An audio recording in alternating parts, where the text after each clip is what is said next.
Of course, here are a few engaging intros for the story, each with a slightly different focus. Option 1. Focus on irony. Dr. Eris Thorne, a neurosurgeon who worships at the altar of logic, is the undisputed master of the human brain. He sees the world as a machine of exquisite precision and faith as a ghost he cannot measure. But what happens when the master's own body starts to fail? When a tremor in his hand and a lapse in his memory become the first signs that a ghost has entered his own perfect machine. Option 2. Focus on the character. In the operating theater, Dr. Eris Thorne is a god of logic, wielding a scalpel with the absolute certainty of a man who trusts only in data. He has no room for faith, only for the elegant, if brutal, calculus of biology. But when his own flawless hands begin to tremble and his brilliant mind begins to fray, the master of the human brain must confront the one variable he never accounted for. A terrifying malfunction in the machine he cannot fix himself. Option 3. More direct and action-oriented. A neurosurgeon's hands are instruments of unwavering certainty. For Dr. Eris Thorne, they have charted the most sacred and complex territory in the universe, the human brain. So when they betray him with a single, inexplicable tremor, it's not just a symptom. It's the first crack in the foundation of his reality, forcing a man of science to confront a terrifying mystery growing in the one place he can't escape. Chapter 1. The Anatomy of Certainty. The world, for Dr. Eris Thorne, was a machine of exquisite precision. It was a universe governed by laws as immutable as gravity, as predictable as the Krebs cycle. For 47 years, he had lived his life by its unerring logic. As a preeminent neurosurgeon, he did not simply live by this code. He wielded it. With a scalpel no thicker than a whisper, he navigated the labyrinthine folds of the human brain, the body's most sacred and complex territory. He charted its electrical storms, rerouted its blocked pathways, and excised the malignant blooms that dared to disrupt its perfect function. His hands, steady and sure, were extensions of a mind that revered data, that found solace in peer-reviewed studies and comfort in the cold, hard facts of a diagnosis. Faith, to Eris, was a variable he could not account for, a ghost in the machine. It was the province of the desperate, the refuge of those who could not face the elegant, if sometimes brutal, calculus of biology. He had seen it in the waiting rooms, in the tear-streaked faces of families clinging to rosaries and whispered novenas. He was never cruel about it, always offering a polite, sympathetic nod, but internally, he categorized it as a placebo of the soul, a coping mechanism for a reality that had no higher power than cellular biology. His office was a testament to this philosophy. Floor-to-ceiling bookshelves groaned under the weight of medical journals and leather-bound anatomical atlases. The only art on the wall was a series of framed, high-resolution brain scans, their gyri and sulci glowing like ethereal landscapes. His desk, a vast expanse of polished mahogany, was an altar of order. Every pen was aligned, every file tabbed and categorized. It was the command center from which he imposed order on the chaos of disease. This particular Tuesday began like any other. The crisp autumn light of a Boston morning slanted through his window, illuminating the dust motes dancing in the air, the only element of chaos he permitted. He was reviewing the post-operative scans of a patient from whom he had removed an acoustic neuroma the day before. The images were clean, the tumor gone, the auditory nerve preserved. A perfect operation. A wave of deep, intellectual satisfaction washed over him, a feeling more profound than any emotion he might label as joy. It was the satisfaction of a complex problem solved, of order restored. He reached for his silver fountain pen to sign off on the report, and then it happened. His hand, the hand that had performed thousands of microscopic sutures, that could dissect a cranial nerve with the grace of a concert violinist, trembled. It was not a violent shake, but a fine, high-frequency tremor, a hummingbird's flutter just beneath the skin. The pen stuttered across the paper, leaving a small, inky black spatter like a Rorschach test of his own sudden unease. He froze, staring at his hand as if it belonged to a stranger. He willed it to be still. It obeyed. He flexed his fingers. They responded perfectly. He dismissed it. Asterisk caffeine. Lack of sleep. The tail end of a 48-hour on-call shift. Asterisk there were a dozen logical, benign explanations. He was a doctor. He knew how to rationalize. He took a slow, deep breath, picked up the pen again, and signed his name with deliberate, measured strokes. The signature was flawless. The moment was forgotten. Or so he told himself. But the ghost had entered his machine. Over the next few weeks, it made its presence known in small, insidious ways. Once, during a lecture to a hall of eager medical students, he was explaining the intricacies of the Broca's area when the word aphasia simply vanished from his mind. He stood at the podium, mouth open, the word on the tip of his tongue, a phantom sensation without a name. He felt a hot flush of panic rise up his neck. He, Dr. Eris Thorne, the man whose lectures were legendary for their clarity and precision, was suddenly adrift. He covered the lapse with a cough, a sip of water, and found a different, clumsier way to phrase the sentence. No one seemed to notice. But he noticed. The lapse was a data point, an anomaly he could not ignore. A week later, he was driving home, his mind replaying a particularly challenging surgery, when he missed his exit on the Starro Drive. Not just missed it, but for a full 10 seconds, he had no idea where he was. The familiar curve of the road, the lights of the city across the Charles River, all of it became alien script. The disorientation was as profound as it was brief. Then, like a camera lens snapping back into focus, the world righted itself. He was Eris Thorne. This was Boston. He was on his way home. But the terror of those 10 seconds lingered, a cold residue in his veins. He began to keep a private log, a small black moleskine notebook hidden in his desk drawer. He documented each event with the detached precision of a clinical trial. Asterisk October 17th. Fine motor tremor, right hand, approximate 3 seconds. Preceded by 3 cups of coffee. Likely benign, asterisk. Asterisk October 29th. Transient expressive aphasia. Duration approximate 5 seconds. Possible fatigue, asterisk. Asterisk November 5th. Episode of spatial disorientation. Duration approximate 10 seconds. Note, investigated TIA protocols. No other corresponding symptoms, asterisk. He was building a case file on himself, treating his own mind as a foreign country where a quiet insurgency was taking place. Yet, he told no one. To speak of it would be to give it WER, to transform it from a collection of anomalous data points into a genuine pathology. And he was the doctor, the one who diagnosed, not the one who was diagnosed.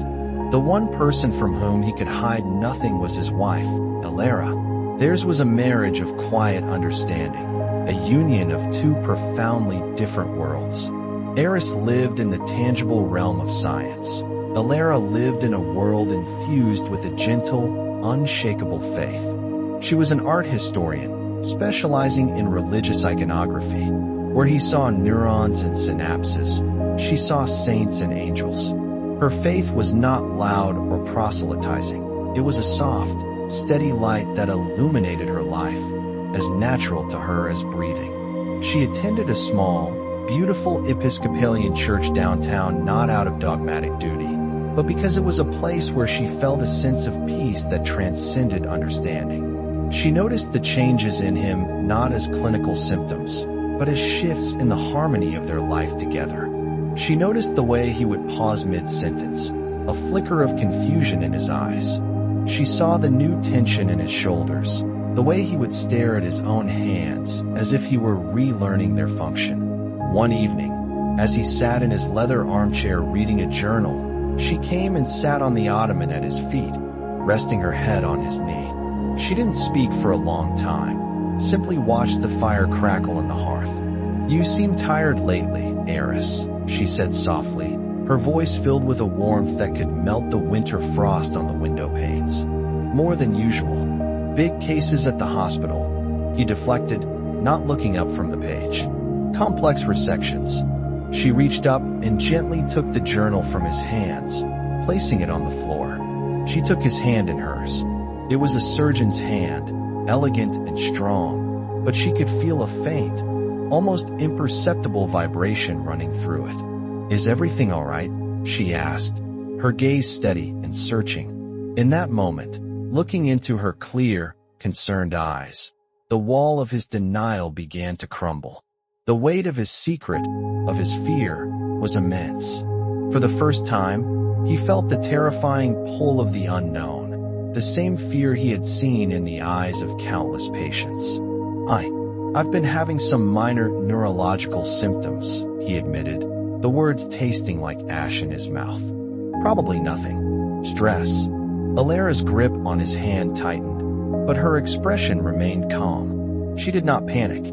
She did not bombard him with questions. She simply held his hand and said, "Whatever it is, we'll face it together." Then she added, almost as an afterthought, a quiet promise, "I'll be praying for you." Eris felt a familiar flicker of intellectual impatience. Prayer, the last resort of the uninformed. But looking at her face, so full of sincere love and concern, he couldn't bring himself to be dismissive. He just nodded, a hollow feeling echoing in his chest. "Thank you," he murmured. The final data point, the one that shattered his carefully constructed denial, arrived on a cold, gray morning in late November. He was in the middle of a craniotomy to remove an oligodendroglioma. It was a delicate, demanding procedure requiring absolute precision. He was using the surgical microscope, his world narrowed to the illuminated, pulsing landscape of the human brain. He reached for a microdissector, his movements practiced and fluid, and his vision doubled. The pristine, magnified image of the brain split into two overlapping, blurry pictures. A wave of vertigo washed over him. The hum of the hospital machinery seemed to warp and distort. He blinked hard, trying to force the world back into a single, coherent image. His heart hammered against his ribs. This is not happening. His surgical assistant, a young resident named Dr. Lee, noticed his hesitation. "Dr. Thorne, are you all right?" Eris couldn't speak. He felt a cold sweat prickle his brow. He gripped the edge of the operating table, his knuckles white. The double vision persisted, a nauseating, impossible reality. He was a pilot flying blind in the middle of a storm. He backed away from the table. "Dr. Chun," he said, his voice strained, addressing his senior attending who was observing. "Please take over. I'm unwell."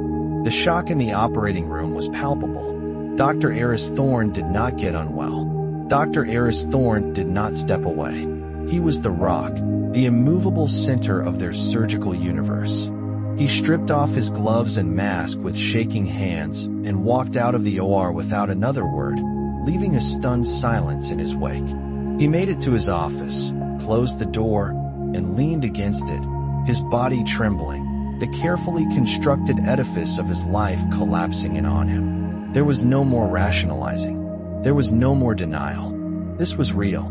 This was happening. He called the one person he trusted implicitly, both as a friend and as a physician, Dr. Kenji Tanaka, the head of neuroradiology. Kenji was a quiet, thoughtful man with whom Eris had shared 2 decades of consultations, difficult cases, and occasional late-night glasses of Japanese whiskey. "Kenji," he said, his voice hoarse, "I need a scan. An MRI with contrast. Tonight." There was a brief pause on the other end of the line. Kenji, ever the professional, didn't ask too many questions. He knew Eris would not make such a request lightly. "My 9 o'clock canceled. Can you be here in 20 minutes? I'm on my way." The experience of being a patient in his own hospital was deeply disorienting. The familiar blue scrubs felt alien. The nurses, who usually treated him with a mixture of reverence and professional camaraderie, now looked at him with gentle, concerned eyes as they prepped the four for the gadolinium contrast. Lying on the narrow gurney, being slid into the deafening, claustrophobic tube of the MRI machine, he felt a profound sense of dislocation. He had ordered this test for thousands of patients. He had stood where Kenji was now standing, in the cool, dark control room, watching the ghostly black and white images of a brain's inner architecture assemble on the screen. He had never imagined he would be the one inside the machine, his own brain the subject of the search. The machine whirred and clanged, a relentless, percussive symphony of magnetic fields. With each thunderous knock, Eris recited neural pathways and cranial nerve functions, a desperate mantra of science to ward off the encroaching fear. He tried to remain detached, to be the clinician observing a fascinating case. But he was not a clinician. He was a man in a tube, praying to a god he didn't believe in, that the images would show nothing. An hour later, he was sitting in Kenji's darkened office, the scent of old books and hot green tea in the air.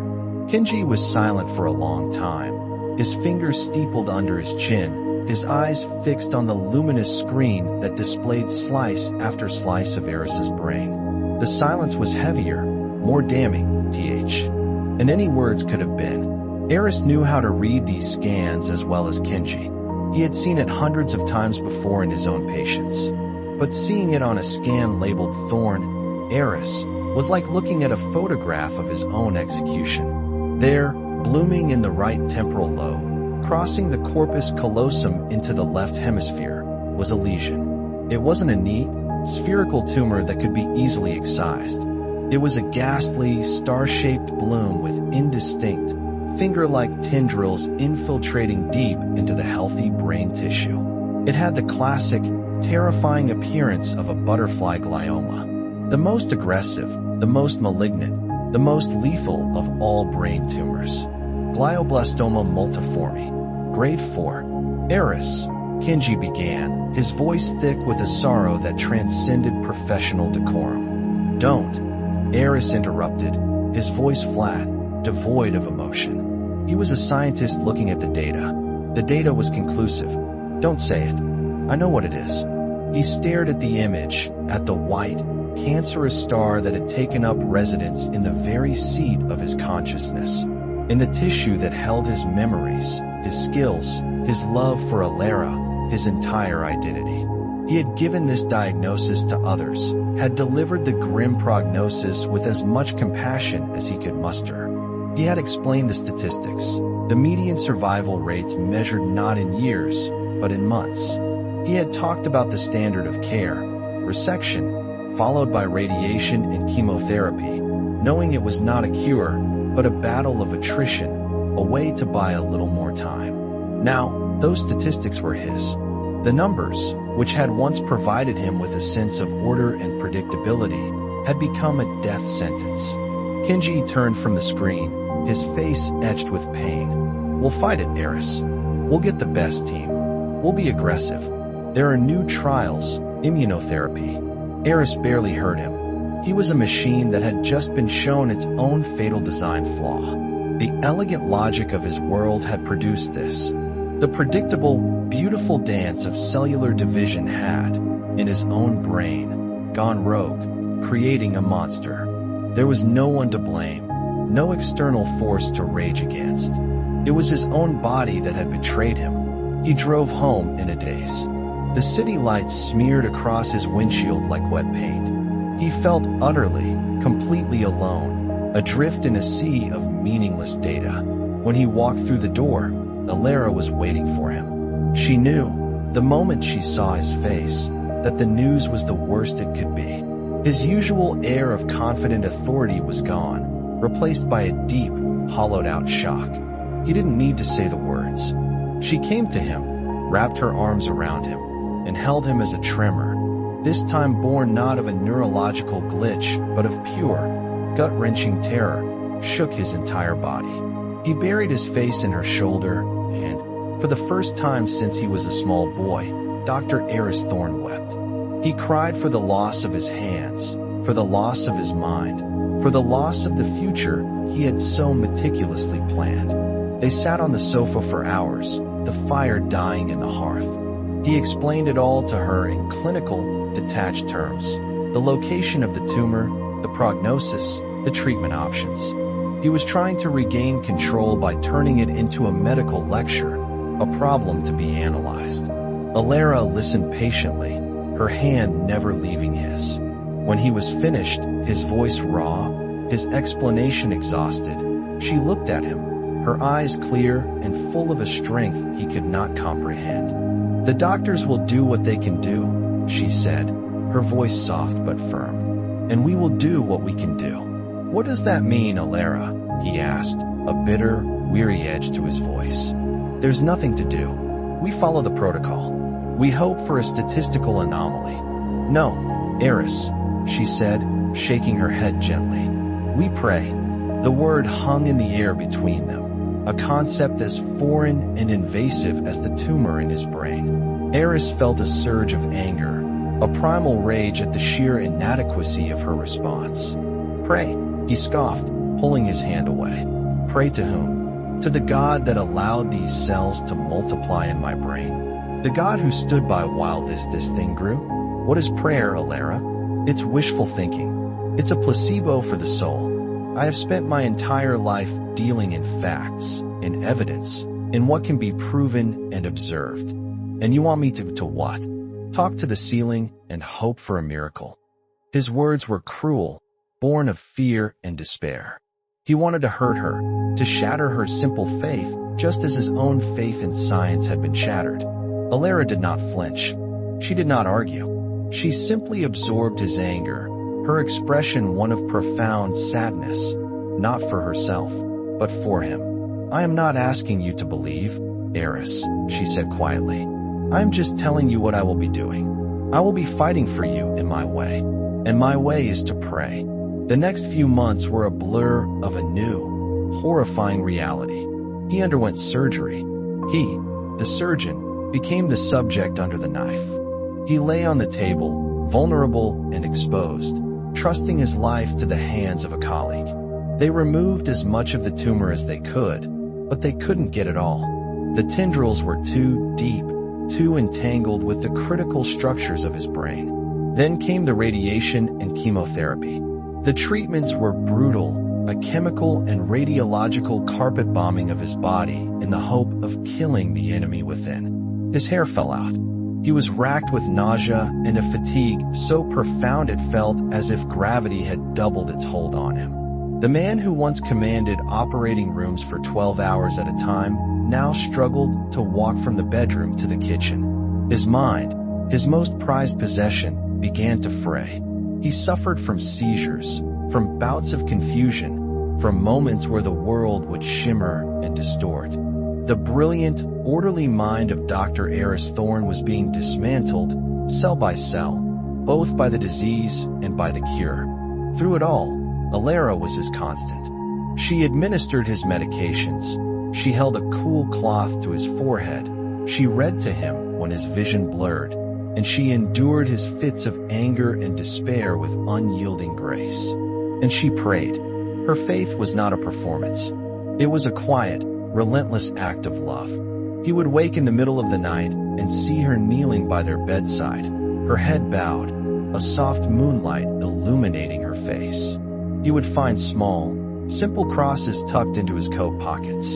He would smell the faint, sweet scent of incense from the small icon she had placed on the mantelpiece. He resisted it. He resented it.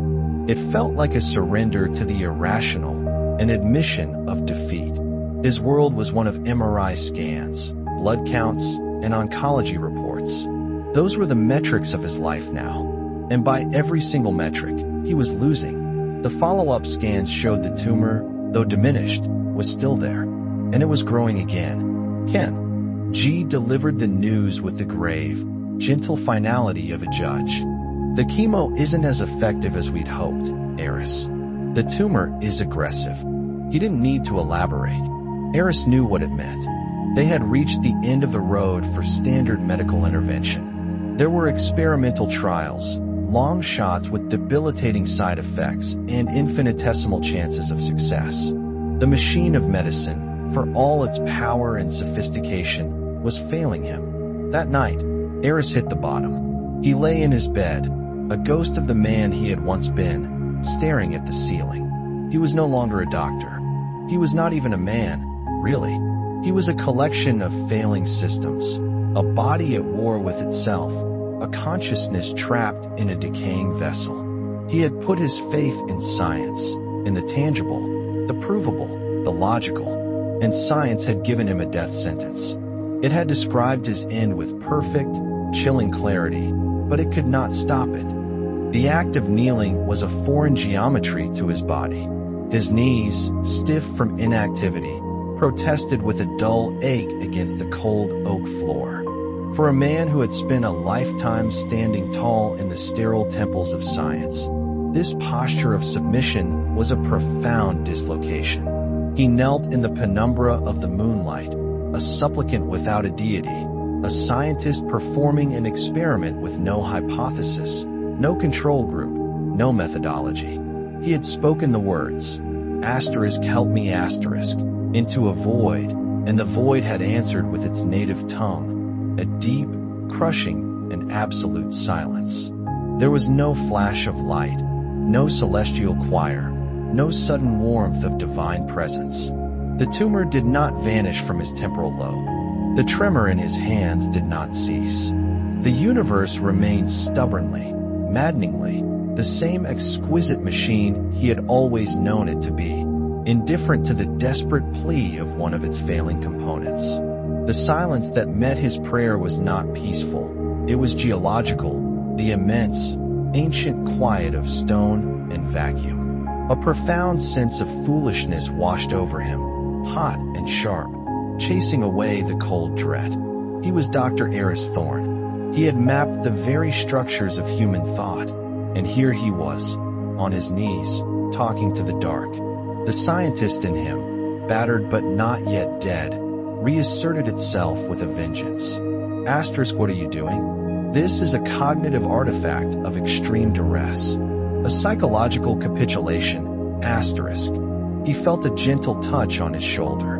Alara had not moved, had not spoken. She simply rested her hand there, a point of warmth in the vast coldness of his failure.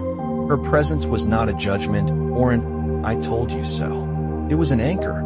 She did not need the silence to be filled. She was fluent in it. She had been living in its resonance her whole life. He looked at her, and in the faint light, her face was a study in tranquility. She was not waiting for a sign. She was not expecting a miracle. For her, this act, this shared moment of kneeling in the dark, was the point. It was not a transaction with the divine, it was an alignment with it.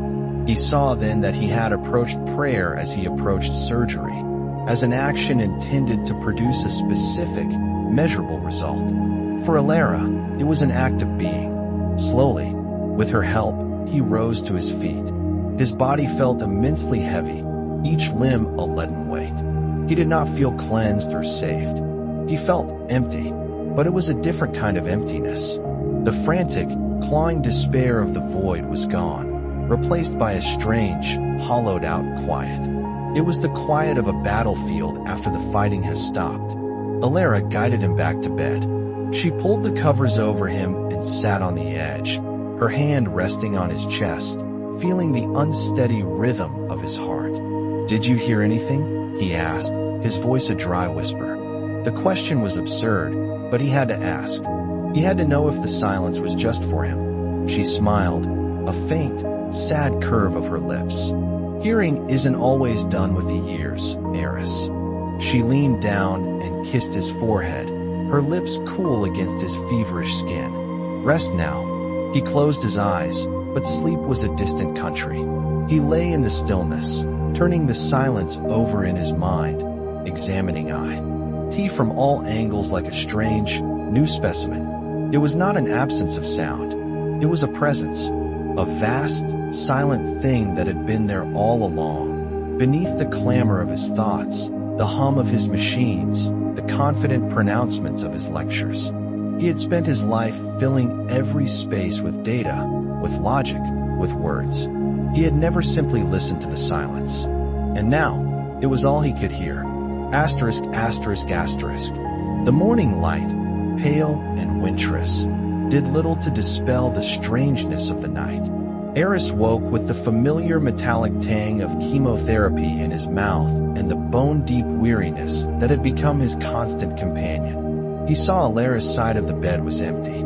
He could hear the faint clinking of ceramic from the kitchen, a comforting, domestic sound in a world that had become utterly alien. He reached for the Moleskine notebook on his bedside table. It was a reflex. The scientists need to document the anomaly. He opened it to a fresh page, the crisp cream paper a stark contrast to the chaos in his mind. He uncapped his silver fountain pen, the same one that had first betrayed him with its tremor. He held it over the page, intending to log the event. November 28th, episode of what? He had no clinical language for it. Psychological distress resulting in spontaneous adoption of religious ritual. It sounded sterile, dismissive. Attempted non-denominational prayer. That sounded like a grant proposal. He stared at the blank page. How do you quantify surrender? How do you chart the coordinates of rock bottom? For the first time, his system of classification had failed him. The experience, as empty and foolish as it felt in the light of day, resisted data entry. He wrote a single sentence. I knelt. He stared at the words. They looked small, insufficient, and yet, they contained the entirety of his collapsed world. He closed the notebook and pushed it away. Alara entered with a tray. A small bowl of oatmeal, a cup of weak tea, his morning cocktail of anti-nausea pills and steroids. Her movements were graceful, efficient, a choreography of care she had perfected over these brutal months. She set the tray on his lap, her eyes meeting his.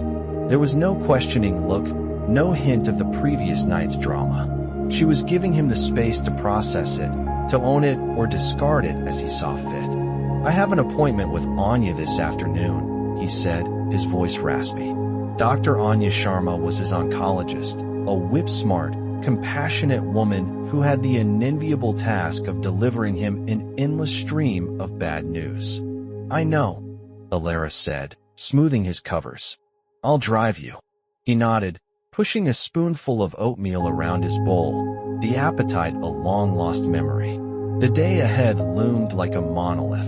Another scan, another consultation, another set of numbers confirming his inexorable decline. The silence of the previous night felt a million miles away, drowned out by the roar of his oncoming death. In the car on the way to the hospital, a strange thing happened. They were stopped in traffic on the Massachusetts Avenue Bridge, the late autumn sun glinting off the choppy, gray waters of the Charles River.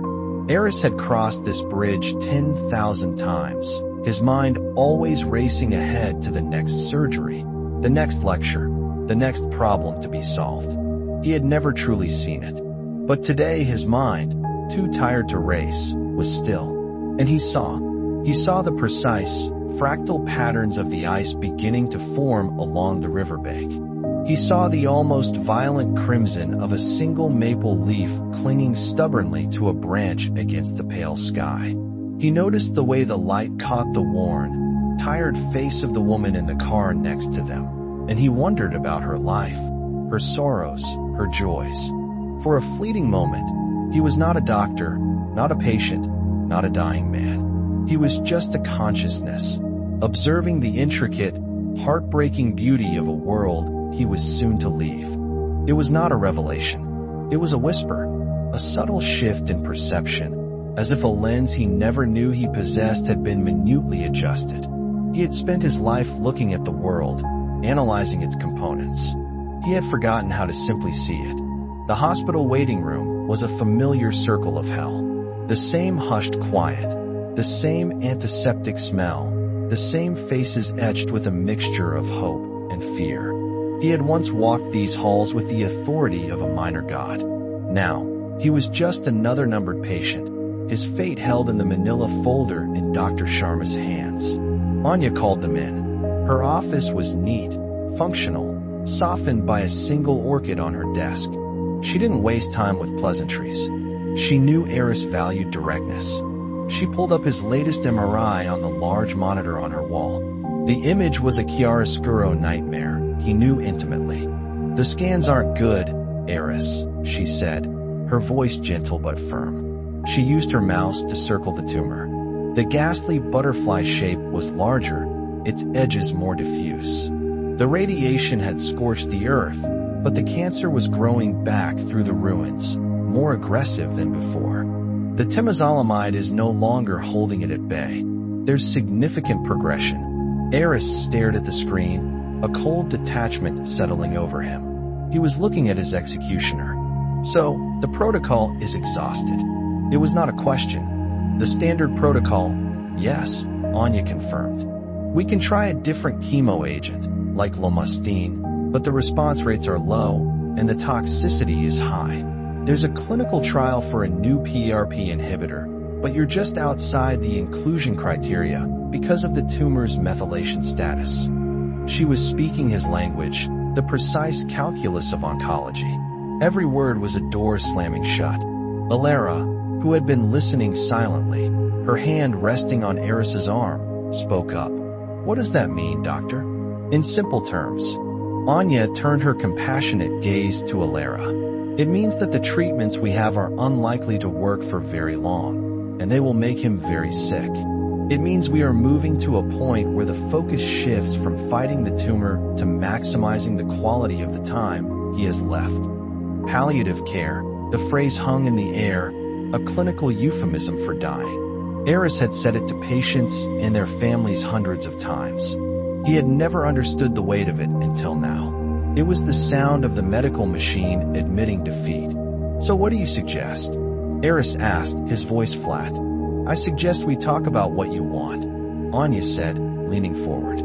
"Do you want to spend the next few months in and out of this hospital, enduring debilitating side effects for a 1 in 100 chance?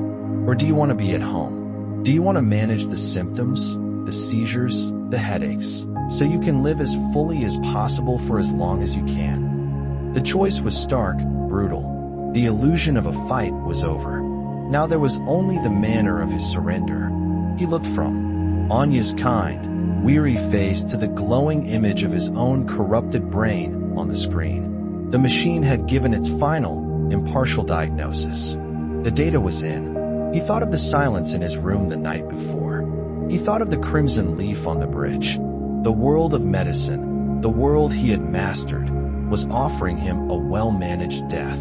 It could numb his pain, control his seizures, and measure his decline with exquisite precision. But it could not offer him a glimmer of meaning.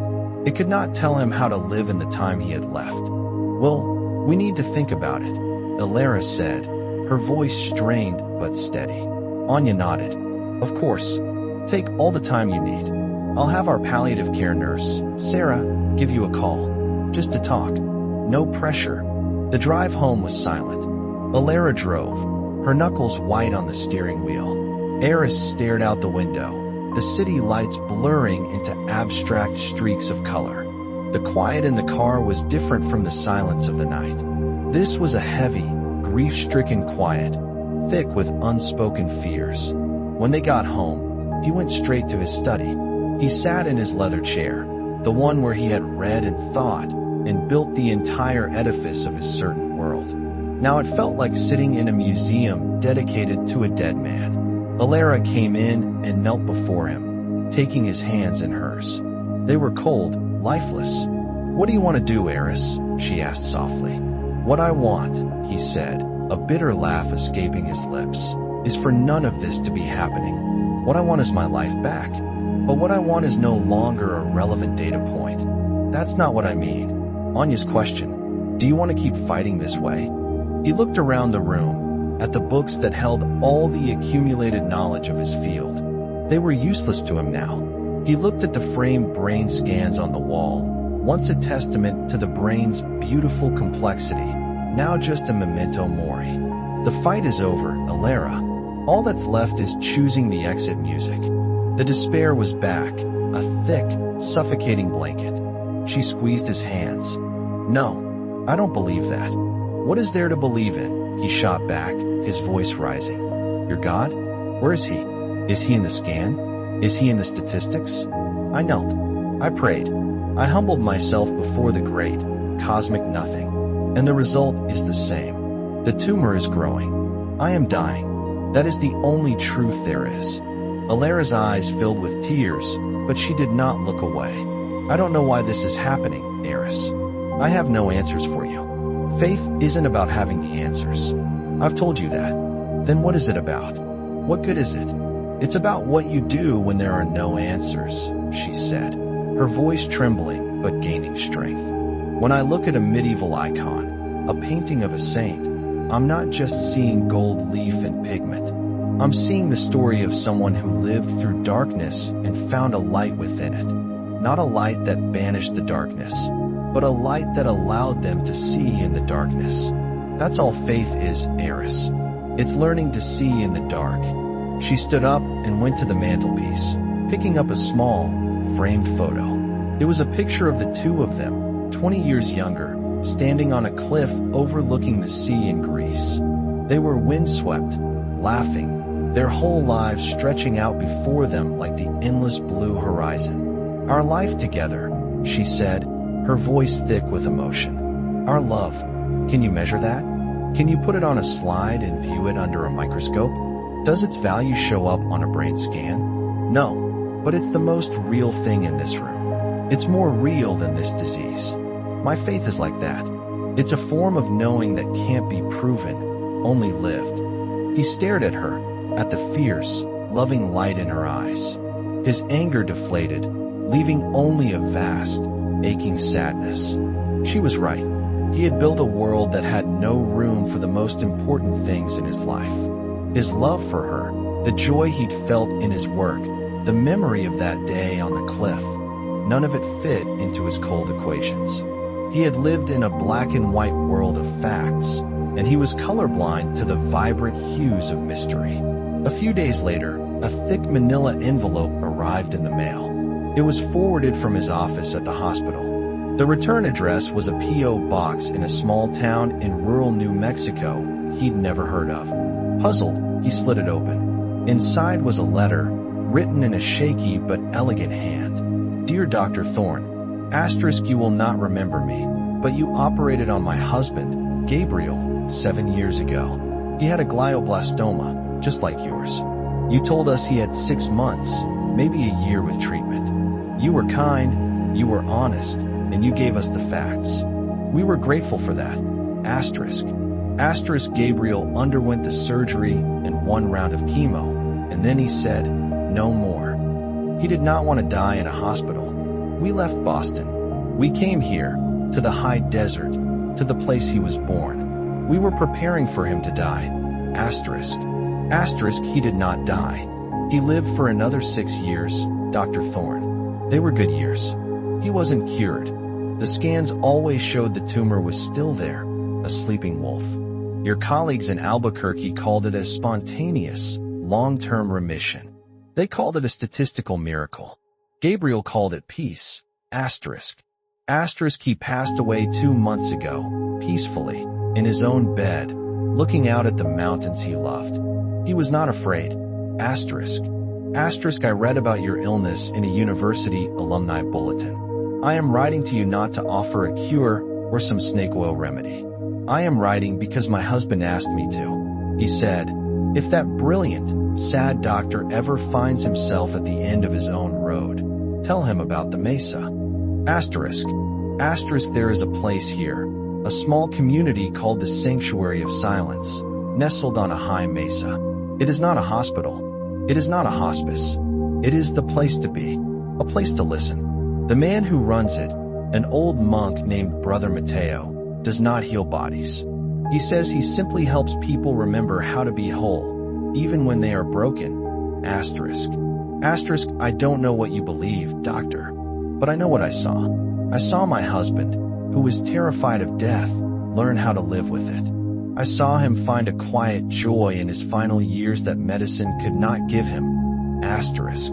Asterisk, forgive my intrusion. I am only repaying a debt to a doctor who was honest with us. The address is on the back of this letter. Asterisk. Sincerely, Elena Rios. Eris read the letter twice, then a third time. His first, instinctual reaction was scorn. A monk on a mesa? A sanctuary of silence. It was the epitome of the irrational nonsense he had spent his life dismissing. It was faith-healing, New Age spiritualism, the last refuge of the desperate and the deluded. He should throw it in the fire. But he didn't. He held the letter in his trembling hand. He thought of the conversation with Anya, the choice she had given him, a medicalized, managed decline, or a surrender to the inevitable. This letter, as absurd as it was, seemed to hint at a third option. Not a cure, not a fight, but a different way to face the end. A way to learn to see in the dark. Alara came into the study, carrying 2 mugs of tea. She saw the letter in his hand, the strange, conflicted expression on his face. "What is it?" she asked. He did not answer immediately. He looked from the letter to her face. He saw the woman who had knelt with him in the darkness, who spoke of love as a form of knowing, who held a faith that was not a shield against reality, but an anchor within it. The old Eris Thorn would have burned the letter. He would have laughed at its foolishness, its utter lack of scientific validity. He would have chosen the logical path, palliative care, symptom management, a death certified by data. But the old Eris Thorn was already dead. He had died in the deafening clang of the MRI machine, in the cold terror of the operating room, in the silent surrender on his bedroom floor. A new man was there now, a stranger to himself, hollowed out and broken, with nothing left to lose and no map for the road ahead. He handed her the letter. He watched her read it, her eyes widening slightly.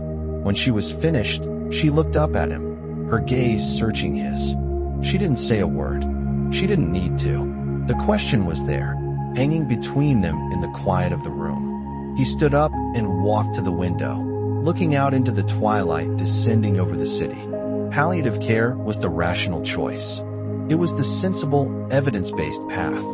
Going to New Mexico to chase after a ghost, a feeling, a peace described in a letter from a stranger, was madness. And yet, in the deepest, quietest part of himself, the part that had awakened in the silence of his prayer, he felt a faint resonance. A pull towards the unknown. It was not hope. Hope was a variable he could no longer afford. It was something else. Curiosity, perhaps. A desire to see the journey through to its end on his own terms. Not as a set of clinical outcomes, but as a man facing the ultimate mystery. He turned from the window and looked at his wife. He saw in her eyes the same quiet, irrational light that had guided her through her life. For the first time, he did not see it as a weakness. He saw it as a strength he desperately needed. "What if we go?" Eris said, the words feeling utterly alien on his tongue. "What if we just go?" Chapter 3, The Geometry of Open Space. Alara did not answer his question with words. Words were his domain, the tools of dissection and pronouncement. Her answer was a slow, deep inhalation, the first untroubled breath she seemed to have taken in months. It was the breath of a diver who has been underwater for too long and finally breaks the surface. She closed her eyes, and when she opened them again, the tears that had been welling there were gone, replaced by a light he hadn't seen in an age, a fragile, tremulous luminance that was not quite hope, but a cousin to it. Resilience. "Yes," she whispered, the single syllable carrying the weight of their shared history, of every sterile waiting room and whispered fear.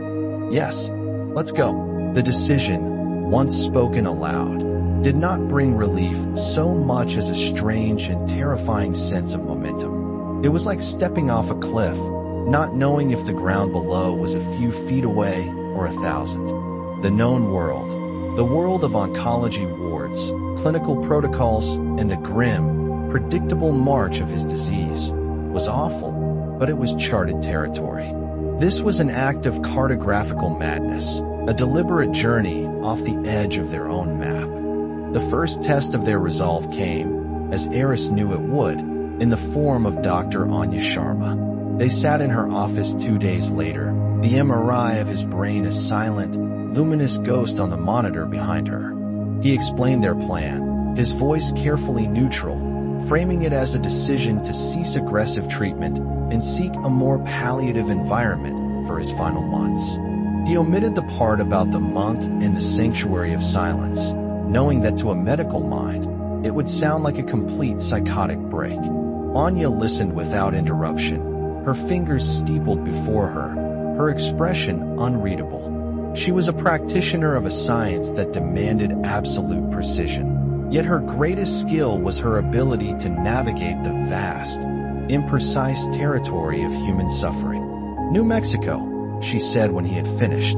It was not a question, but a statement of fact she was turning over in her hands, examining its weight and texture. That's a long way from here, Eris. That's rather the point, he replied, a touch of his old, sardonic self surfacing. And your neurological symptoms? The risk of seizure is increasing. Your balance is deteriorating. A flight, the altitude, it's a significant physiological stress. I am aware of the risks, Eris said. Anya swiveled in her chair to face Alara. And you're comfortable with this? Managing his care so far from our resources? Alara met her gaze without flinching. I am comfortable with honoring my husband's wishes. The resources here, they can measure his decline. They can't give him peace. Perhaps we can find a measure of that there. Anya was silent for a long moment, her eyes moving from Alara's determined face to Eris's gaunt, exhausted one. She looked at the man she had known first as a brilliant colleague and then as a tragic patient. She saw past the data points on her screen to the profound human need that was driving this desperate, illogical act. Her expression softened. The doctor receded, and the person emerged. All right, she said, her voice low and kind. I can't endorse this from a clinical standpoint. You know that, but I understand it. I'll write you prescriptions to cover 3 months. High-dose steroids for the swelling, a full supply of your anticonvulsants. I have a colleague at the University of New Mexico Hospital in Albuquerque, a good neurologist. I'll send him your file, give you his number. You call him if you get into any trouble. You call me if you get into any trouble. She was building them a bridge of care, a thin, tenuous lifeline back to the world of medicine they were choosing to leave. It was an act of profound compassion. Thank you, Anya, Eris said, the words feeling inadequate. Go live your life, Eris, she said, her voice thick with an emotion she rarely showed. However much of it is left, go live it. Leaving their home was an act of quiet violence. Every object seemed to cry out with the weight of memory. The worn armchair where he'd read to Alara on winter nights. The deep, scarred grooves in the kitchen table from 25 years of shared meals and hurried breakfasts. The faint scent of her perfume that clung to the curtains in their bedroom. Packing was an exercise in archaeology, digging through the layers of their life together, deciding what artifacts were essential. For this final, strange expedition, Eris, with the grim practicality of a man dismantling his own legacy, began in his study. He packed his moleskine notebooks, the ones filled with the precise, elegant script of his observations, a lifetime of certainty now reduced to a chronicle of his own dissolution. He took a single textbook, Candel's Principles of Neural Science, a 2,000-page monument to the world he was leaving, its familiar weight a comfort in his hands. Then he stood before the shelves groaning with knowledge and felt nothing but a profound sense of alienation. The books were like photographs of a lavish meal to a starving man. They described the world, but they could not feed his soul. Alara's packing was different. She moved through the house with a somber grace, selecting items not for their utility, but for their resonance. A small, smooth stone from a beach in Crete. A book of Rilke's poetry, its pages soft as cloth from 100 readings. A small, hand-painted Russian icon of the Virgin Mary, its gilded surface dark with age and the smoke of forgotten candles. She was packing anchors, small, dense objects of meaning to hold them steady in the coming storm. The last thing Eris did before they left was walk into his lab at the hospital, a place he had not seen since his diagnosis. The air still held the familiar, sterile smell of reagents and ozone. His research fellow, a bright young woman named Dr. Chun, looked up in surprise as he entered. "Dr. Thorne," she said, her voice a mixture of shock and reverence. He waved away her concern. He walked over to the powerful electron microscope that had been his altar for 2 decades. On a nearby monitor was an image of stunning complexity, a dendritic spine, the microscopic point of connection between 2 neurons, the physical substrate of a single thought or memory. It was beautiful, an intricate, branching structure like a coral reef in the ocean of the mind. He had once looked at such images and felt a thrill of discovery, the satisfaction of mapping the unknown. Now, he felt a deep, aching sadness. He had mapped the coastlines of the brain with unparalleled precision, but he was lost in the wilderness of his own consciousness. He had understood the mechanics of the vessel, but he had no idea how to navigate the sea. "Keep up the good work, Lena," he said, his hand resting for a moment on the cool metal of the microscope. He turned and walked out, not looking back, leaving the ghost of his former self to haunt the silent, humming machines. Asterisk, asterisk, asterisk. The journey west was a dislocating dream. The flight was a physical trial, the cabin pressure a dull hammer against his skull, each jolt of turbulence a fresh wave of nausea. He kept his eyes closed, retreating into the darkness behind his eyelids, a landscape less threatening than the one within his head. Alara sat beside him, a still point in the roaring chaos, her hand resting lightly on his arm, a constant, reassuring presence. They landed in Albuquerque, and the moment the cabin door opened, a different world rushed in. It was not just the air, it was the light. The light in Boston was a soft, watery thing, filtered through humidity and history. The light here was a physical entity, sharp and clarifying, a dry, golden wash that seemed to strip away all shadow and ambiguity. It was a light that demanded you see things as they were. The drive north from the airport was a slow immersion into a new geometry. The familiar, cluttered landscape of the East Coast, dense with trees, houses, and history, dissolved. In its place was space. Immense, terrifying, liberating space. The road unspooled before them, a black ribbon laid across a canvas of ochre, rust, and sage. The sky was not a ceiling but a presence, an inverted ocean of incandescent blue that dwarfed the land, dwarfed the car, dwarfed the 2 fragile human beings inside it. Eris stared out the window, the scientist in him automatically cataloging the alien geology. The sharp, volcanic mesas rising like fractured monuments from the desert floor. The distant, purple smudge of the Sangre de Cristo Mountains, their peaks still holding onto the last of the winter snow. The sparse, hardy vegetation that clung to life with a fierce tenacity he could no longer muster. It was a landscape stripped bare, revealing the bones of the earth. There was nowhere to hide. "It's so empty," he murmured, the word inadequate. "It's not empty," Alara said softly, her eyes on the horizon. "It's just quiet. There's a difference." He looked at her. She seemed to belong here in a way he did not. The vastness that felt like an accusation to him seemed to be a comfort to her. She was not intimidated by the scale of it. She was in conversation with it. He saw the landscape reflected in her eyes, and for a moment, he saw what she saw, not an absence, but a profound and patient presence. An hour into the drive, the tumor asserted itself.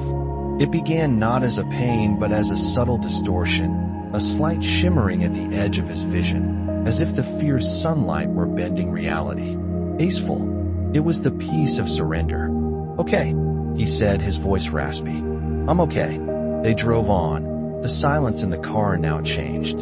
It was no longer a void to be filled, but a space to be inhabited. The turnoff for the sanctuary was an unmarked dirt road that seemed to lead nowhere. It wound its way upward, climbing the side of the great mesa Elena Rios had written about. The car bumped and shuddered over the washboard track, each jolt a reminder of his physical fragility. With every foot of elevation they gained, the world below shrank, the sense of isolation deepening. Finally, they crested the rise. The top of the mesa was a wide, flat expanse of stone and hardy grasses, dotted with gnarled juniper trees that had been shaped by centuries of wind. And nestled near the cliff edge, looking as if they had grown out of the earth itself, were a half-dozen small, simple structures. They were built of adobe, the color of the surrounding dirt, their lines soft and flowing, their flat roofs holding small gardens of desert plants. There was no grand entrance, no sign, no steeple. There was only the quiet dignity of buildings that were in harmony with their environment. A thin curl of smoke rose from a single chimney, the only sign of life. A man was tending to a small garden of chilies and corn near one of the buildings. He was old, his face a beautiful, intricate map of wrinkles carved by sun and time, his long gray hair tied back in a simple ponytail. He wore a faded flannel shirt, denim jeans, and worn leather boots. He looked up as they approached, his eyes, the color of the pale desert sky, holding a quiet, watchful intelligence. He wiped his hands on his trousers and walked over to their car as they parked. This was not the robed, ethereal monk Eris had pictured. This was a man of the earth. "You must be Eris and Alara," he said, his voice a low, gentle rumble, like stones shifting at the bottom of a river. There was no surprise, no formal greeting. He spoke as if he had been expecting them all morning. "I am Brother Mateo. Welcome." The journey was long. "Yes," Alara said, her voice full of a relief so profound it was almost a sob. "The land is strong here," Brother Mateo said, looking at Eris with a gaze that seemed to see everything, the fear, the pain, the defiant intellect. "It can be hard on a body that is not at peace with itself. Come, let me show you to your casita. You must be tired." He led them to the smallest of the structures, set slightly apart from the others, perched near the edge of the mesa. The door was made of heavy, weathered pine. Inside, the space was a study in profound simplicity. The walls were smooth, whitewashed adobe. A simple bed with a hand-woven blanket stood in one corner. There was a small fireplace, a wooden table and 2 chairs, and a small kitchenette with a few clay pots. The only decoration was a single window, a large, frameless pane of glass that looked out over the immense valley below. The view was the art. It was the focus. It was everything. "The water comes from the well. The firewood is stacked outside your door," Brother Mateo explained. "There are no schedules here. We eat our main meal together in the communal hall at sundown, if you wish to join us. If not, the pantry is stocked. The only rule of this place is to respect the silence of the land, and the silence within yourself." Eris looked around the Spartan room. There was no television, no radio, no telephone, no internet. All the humming, crackling static of his former life had been stripped away. He was left with nothing but the bare essentials: shelter, warmth, and the terrifying, silent expanse of his own mind. He felt a surge of panic, the addict's craving for his drug of choice. Information, data, noise. "What are we supposed to do here?" Eris asked, the question coming out more bluntly than he intended. Brother Mateo smiled, a slow, kind expression that crinkled the corners of his eyes. He did not seem offended by the question's implicit skepticism. "That is for you to discover," he said. "You have spent your life asking questions of the world and providing answers. Perhaps this is a place to simply let the world ask its questions of you." He looked at the vast window. "The desert is a great teacher, Doctor, but it only speaks one language." "And what language is that?" Eris asked, a challenge in his tone. Brother Mateo's gaze met his. Silence. With a slight nod, the old monk left them, his footsteps making no sound on the dusty earth. Eris and Alara were alone. The weight of the silence in the small room was immense. It was not an absence of sound. It was the presence Eris had felt in his bedroom, but magnified 1,000 times. It was the ancient, geological quiet of the mesa itself, a silence composed of wind, sun, stone, and a sky that had witnessed the rising and falling of mountains. Alara went to the window and placed her hand against the cool glass, her posture one of reverence. Eris sank onto the edge of the bed, his body feeling immensely heavy, as if the gravity of this place were stronger than anywhere else on Earth. The journey was over. He had fled across a continent, running from the verdict of his science, chasing the ghost of a stranger's letter. He had arrived at the heart of an emptiness so profound it mirrored the one growing inside him. He looked from his trembling hands to the impossibly vast landscape outside the window. He had no tools to measure this place, no language to describe it, no paradigm to understand it. He was a master of the most complex object in the known universe, the human brain, and he had been brought to a place where all that knowledge was worth less than a single drop of rain. He was at rock bottom, but as he looked out at the horizon, a line of perfect, heartbreaking clarity between the red earth and the blue sky, he realized something. Rock bottom had a different geometry here. It wasn't a pit. It was a foundation. He didn't know what, if anything, could be built upon it. He only knew that for the first time, there was nothing left to do but be still and to listen. ####Chapter 4, The Grammar of Silence. The first 24 hours were a form of torture Eris hadn't anticipated. It was not the physical pain of the tumor, which was a known enemy, a beast whose rhythms and attacks he had come to understand, if not predict. This was a torment of the mind, a punishment by subtraction. He had spent a lifetime accumulating, curating, and deploying information. His consciousness was a fortress built of facts, theories, and complex terminologies. Here, in this silent casita on a mesa at the top of the world, the walls of his fortress dissolved, leaving him utterly exposed. Silence, he quickly discovered, was not a vacuum. It was a medium, like water or air, and it had a specific gravity. It pressed in on him, filling his ears with a low, internal hum, the thrum of his own blood, the high-frequency ringing of damaged nerves. The silence amplified every internal noise until it was a deafening roar. His thoughts, usually a disciplined army marching under his command, became a panicked mob, shouting over one another in the echoing chamber of his skull. The glioblastoma is a grade 4 astrocytoma. Median survival is 15 months. You are on month 10. The dexamethasone is causing Cushingoid features. The tremors are a result of pressure on the primary motor cortex. The disorientation is parietal lobe encroachment. You are dying. You are dying. You are dying. He tried to fight back with the only weapons he had. He sat at the small wooden table and opened Candel's Principles of Neuroscience. He turned to Chapter 57, The Hippocampus and the Declarative Memory System. He read the familiar, elegant sentences describing long-term potentiation, the molecular basis of memory. The words were like a catechism, a prayer to the god of mechanism he had worshipped his entire life. But they were hollow. The letters blurred on the page, refusing to cohere into meaning.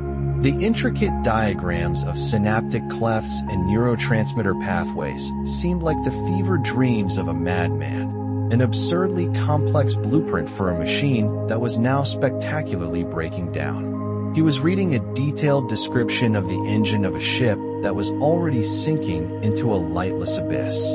He slammed the 2,000-page tome shut, the sound a sacrilegious explosion in the stillness.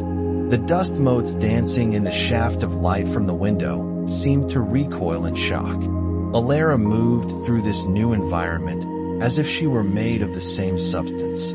She unpacked their few belongings with a quiet, unhurried grace. She placed her book of Rilke on the small bedside table, the worn icon on the deep windowsill where it caught the morning light. She did not try to fill the silence with chatter or useless questions. She simply inhabited it. She would sit in the chair by the window for an hour at a time, not reading, not doing anything, just looking out at the immense landscape. "What are you doing?" he finally asked, his voice raw with agitation, the sound scraping the air. She turned to him, her expression serene. "Watching," she said. "Watching what?" "Nothing is happening." "The light is happening," she replied softly. "The shadows are moving across the canyon. That cloud is changing shape. A hawk is circling over there. Everything is happening." He saw none of it. He saw only a static, brutal tableau of rock and sky, an indictment of his own insignificance. He saw a waiting room the size of a planet. His restlessness became a physical need. He paced the small casita, from the bed to the fireplace, from the table to the door, a caged animal wearing a groove in the floor of its own confinement. He felt the phantom vibration of his phone in his pocket, a neurological ghost limb connecting him to a world of urgent, meaningless data. He craved the ping of an email, the headline of a news alert, the electronic pulse that assured him the world of human endeavor was still humming along, even as his own was winding down. Here, there was only the slow, inexorable rhythm of the sun's transit across the sky.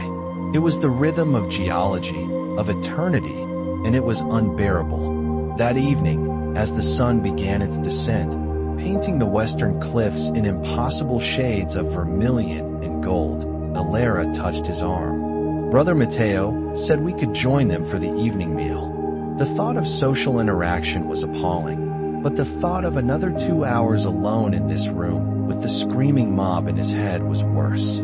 Fine, he clipped. The communal hall was a larger version of their casita, with a high ceiling supported by thick, dark vigas. A long, rough-hewn table, polished smooth by years of use, ran down the center of the room. A fire crackled in a large kiva fireplace in the corner, its scent of burning pinyon a comforting, resinous incense. Brother Mateo was at the hearth, stirring a large pot that smelled of earth and spice. 3 other people were already seated at the table. An elderly woman with a face as serene as a bodhisattva, her hands resting quietly in her lap. A young man who couldn't have been more than 30, with the haunted, hollowed-out eyes of someone who had seen too much of the world's darkness. And a middle-aged woman with a powerful, athletic build who looked as if she had just walked out of the wilderness after a month alone. No one spoke. They acknowledged Eris and Alara's arrival with a slight, slow inclination of the head, a gesture of recognition, not invitation. Eris sat stiffly, his shoulders tight, his hands clenched under the table. The silence here was different. It wasn't the empty, echoing silence of the casita. It was a shared, intentional silence. It felt curated, sacramental. It made him feel like a blasphemer, his internal noise of vulgarity in a holy place. Brother Mateo brought the pot to the table, along with a basket of warm, blue-corn tortillas and bowls of fresh salsa. He ladled a thick, dark red chili into earthenware bowls and placed one before each of them. The food was simple, but the aroma was profoundly complex. They ate. The only sounds were the soft scrape of spoons against clay, the rustle of a tortilla being torn, the crackle of the fire. Eris ate mechanically at first, his mind still racing. But the sheer focus of the others was infectious. They were not just eating. They were engaged in the act of nourishment with a totality of attention he had never witnessed. The young man with the haunted eyes chewed slowly, his eyes closed as if discerning every separate ingredient. The old woman ate with a quiet, steady rhythm, a gentle smile on her lips. Forced by the surrounding quietude, Eris began to pay attention. He tasted the chili. It was not just a homogeneous flavor. He could taste the smokiness of the roasted peppers, the sweetness of the corn, the deep, earthy undertone of beans, the bright, acidic spark of tomato and lime. the slow-building heat that bloomed at the back of his throat. It was a complex symphony of flavors, a story of the garden outside, of the sun and the soil and the rain. He found himself slowing down, trying to isolate each taste, to understand its contribution to the whole. For the first time in what felt like years, his analytical mind was engaged not with the abstract terror of his diagnosis, but with the immediate, concrete reality of the food in his mouth.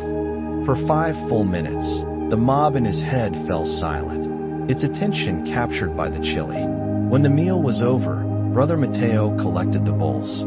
As he passed Eris, he paused and said, his voice so low it was almost part of the silence, "The body has its own wisdom. Sometimes, we must become quiet enough to hear what it is telling us."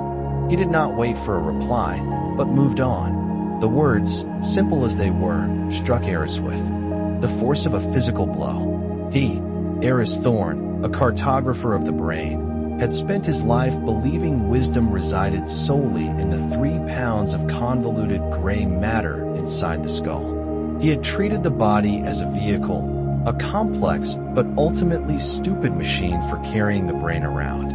Now, that machine was breaking, and this old man was telling him to listen to it? The suggestion was both infuriating and, on a level he was terrified to admit, profoundly true. What had his body been telling him for years, with its tension headaches, its insomnia, its chronic indigestion? It had been telling him he was at war with himself, and he had ignored it, silencing its protests with caffeine, ambition, and the sheer force of his will. Now the body was staging a final, definitive rebellion. He walked back to the casita under a sky so dense with stars it seemed to buckle under their weight. The Milky Way was not a faint smear but a brilliant, glittering river of light, a celestial torrent that made the grandest cathedrals of humanity look like children's sandcastles. He felt a familiar intellectual reflex, to name the constellations, to calculate the light years, to explain the phenomenon as the dust and gas of a spiral arm in a barred galaxy. But the explanation felt like a paltry thing, a child's drawing of a masterpiece. The sheer, overwhelming, silent beauty of it demanded a different kind of response. It demanded not an explanation, but a witness. He did not sleep well. The night was filled with chaotic dreams, his synapses firing in disordered patterns. He was back in his lab, but the neurons under his microscope were spelling out his name in dying, flickering light. He was giving a lecture, but the words coming out of his mouth were nonsense, and the audience was made of stone. He woke before dawn, his heart pounding, a cold sweat slicking his skin. The silence of the casita felt suffocating. He had to get out. He dressed quietly, careful not to wake Alara, and slipped out the door. The air was cold and sharp, smelling of dust and cold stone. The eastern horizon was a faint line of pale indigo, the world still held in the deep gray of pre-dawn. He started walking, not toward the other buildings, but away from them, toward the edge of the mesa. He needed space. He needed to put distance between himself and the claustrophobia of his own mind. His balance was poor, and he had to watch his feet carefully on the uneven ground. The physical act of concentrating on each step was a relief. It was a simple, linear task, a welcome respite from the chaotic, looping circuits of his thoughts. He walked for 10 minutes, then 20, until the casita was just a small, dark shape behind him. He found himself on a rocky promontory that jutted out over the vast emptiness of the valley.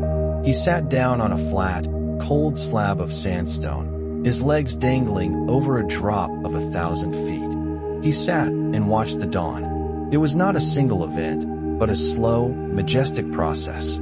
First, the deep purple of the sky began to thin, bleeding into lavender and then a pale, luminous rose. The tops of the distant mountains to the east caught the first, hidden rays of the sun, their snow-capped peaks glowing like embers. Then, the light began to spill down their flanks, a slow, golden tide, pouring into the shadowed valley, chasing the darkness before it. The geometry of the landscape, which had been a flat silhouette, began to acquire depth and texture. Canyons and arroyos emerged from the gloom, their forms sculpted by millennia of wind and water.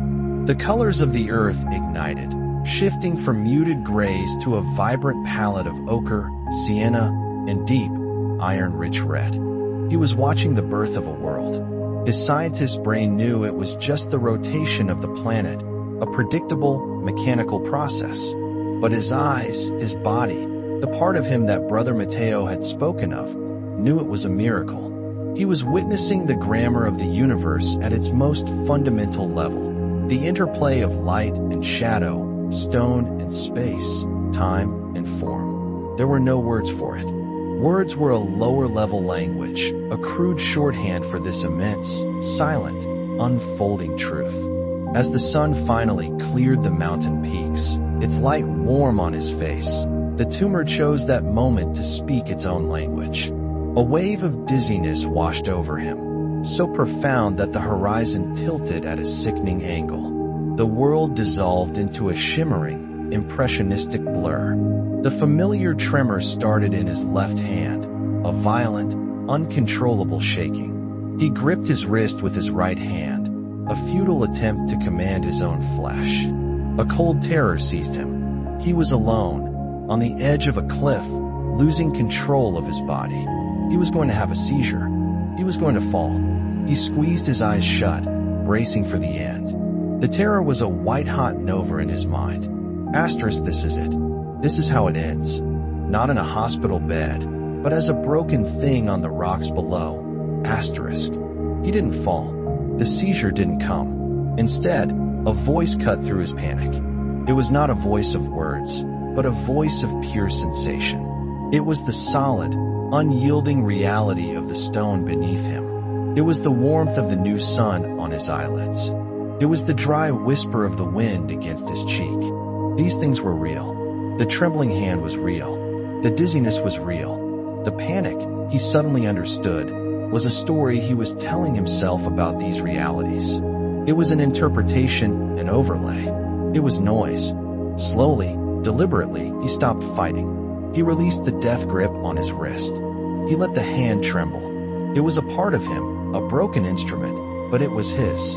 He stopped trying to force the world to be still and simply allowed it to spin. He surrendered. He let go. He yielded to the reality of his own dissolution, right there on the edge of the world. And in that act of surrender, a strange thing happened. The panic receded. The dizziness, though still present, lost its terrifying power. The shaking of his hand became just a movement, a piece of physical data, no more or less significant than the hawk now circling in the updraft from the canyon. He opened his eyes. The world slowly swam back into focus. The horizon, though wavering, was more or less level. The tremor in his hand began to subside, leaving a deep ache in its wake. He sat there for a long time, limp with exhaustion, hollowed out. The sun climbed higher, the light losing its gentle, morning softness and taking on the sharp, clarifying intensity of the high desert. He looked down at his hands, the trembling one and the still one. They were just hands. He looked out at the canyon, a vast, intricate sculpture of time. It was just a canyon. He felt the dull, familiar pressure behind his eye.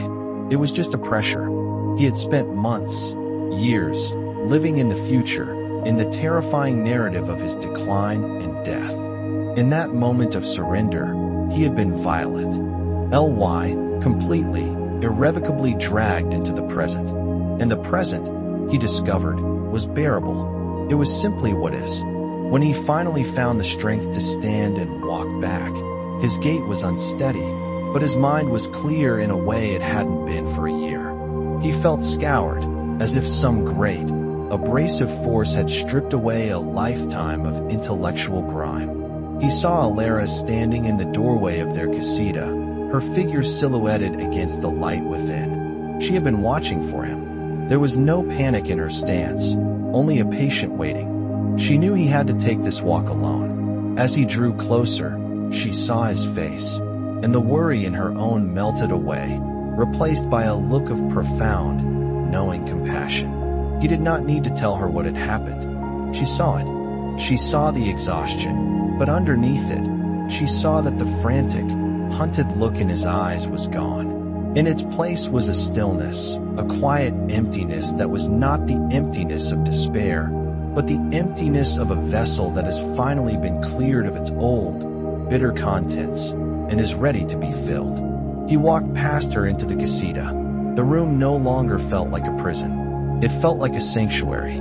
He went to the table where Candel's principles of neuroscience still lay, a monument to a world he no longer fully inhabited. Beside it lay one of his empty moleskine notebooks and his favorite fountain pen. He picked up the notebook. For his entire adult life, these books had been for capturing data, for pinning down the world with observations and conclusions. He opened it to the first blank page. The crisp, white space did not feel like a void to be filled with anxious certainty. It felt like an invitation. He uncapped the pen, its familiar weight a comfort in his now steady hand. He paused, looking out the great window at the sun-drenched mesa, at the silent, patient stones. He thought of Brother Mateo's words about listening. He thought of the chili, and the stars, and the shattering, clarifying terror of the dawn. Then, he began to write. He did not write about neural pathways or glial cells.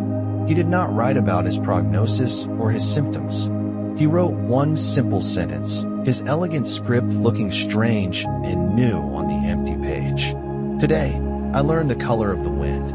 #### Chapter 5, The Architecture of Being. The sentence lay on the page like a fossil of some strange and beautiful creature, a testament to a life form he had never encountered before. Today, I learned the color of the wind. Eris stared at his own handwriting, the familiar, precise loops and elegant connections of his script, and felt a profound sense of dissociation. It was his hand that had formed the letters, his pen that had dispensed the ink, but the thought itself felt alien, an artifact from another consciousness that had briefly taken up residence in his skull on the edge of a cliff. Alara entered the room, her movements as soft as the morning light that now filled the small casita. She placed a steaming mug on the table beside him, the scent of wild mint rising from it like a prayer. She glanced at the open notebook, her eyes taking in the single line isolated in the vast white expanse of the page. She did not comment, did not ask what it meant. She simply rested her hand on his shoulder for a moment, a brief, warm pressure that conveyed more than 1,000 words of inquiry or encouragement.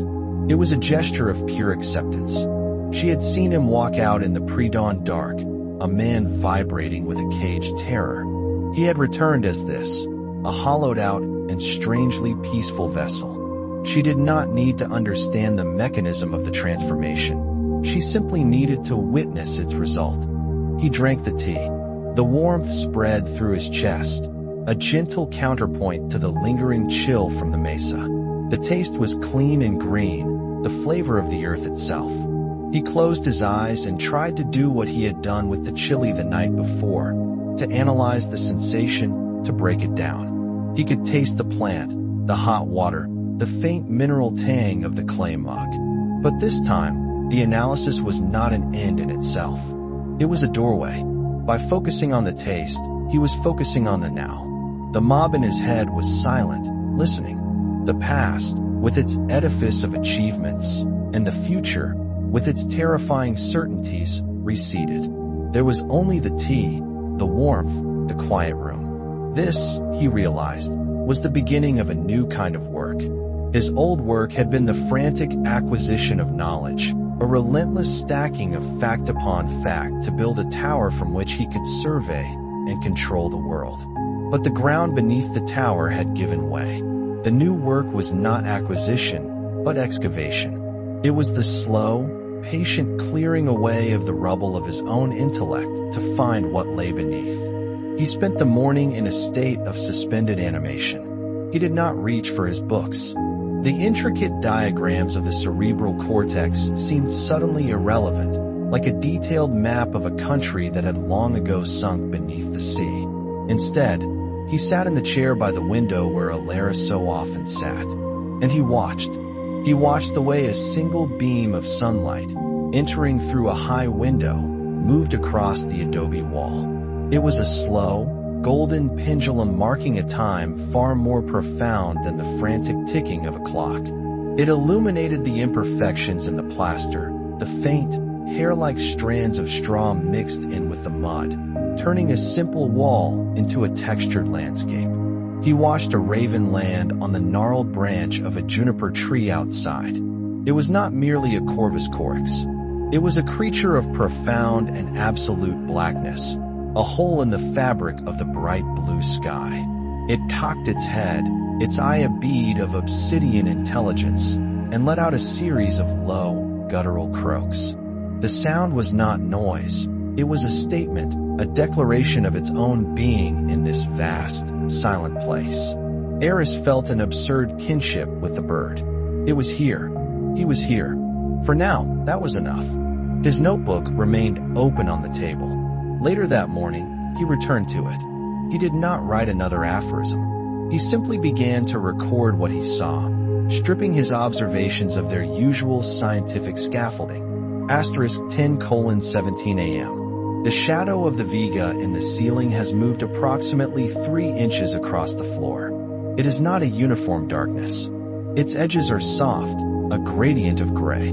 The dust motes within the sunbeam are a form of slow-motion Brownian chaos. Asterisk 11:02 a.m.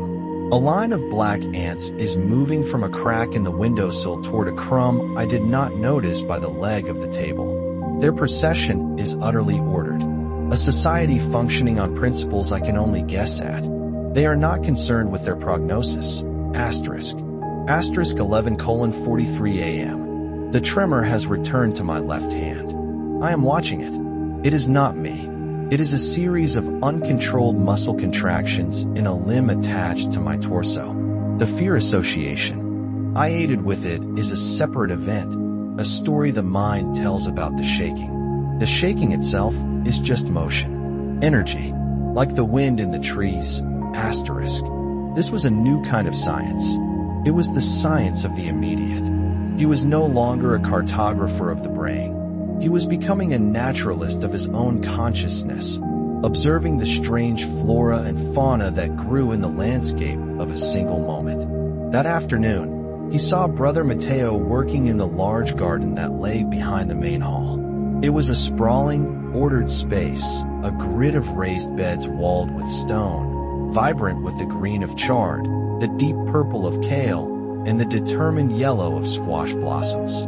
Eris felt an uncharacteristic pull, not of curiosity, but of a quiet, undefined need. He walked out into the sharp, clean air, his steps slow but steady.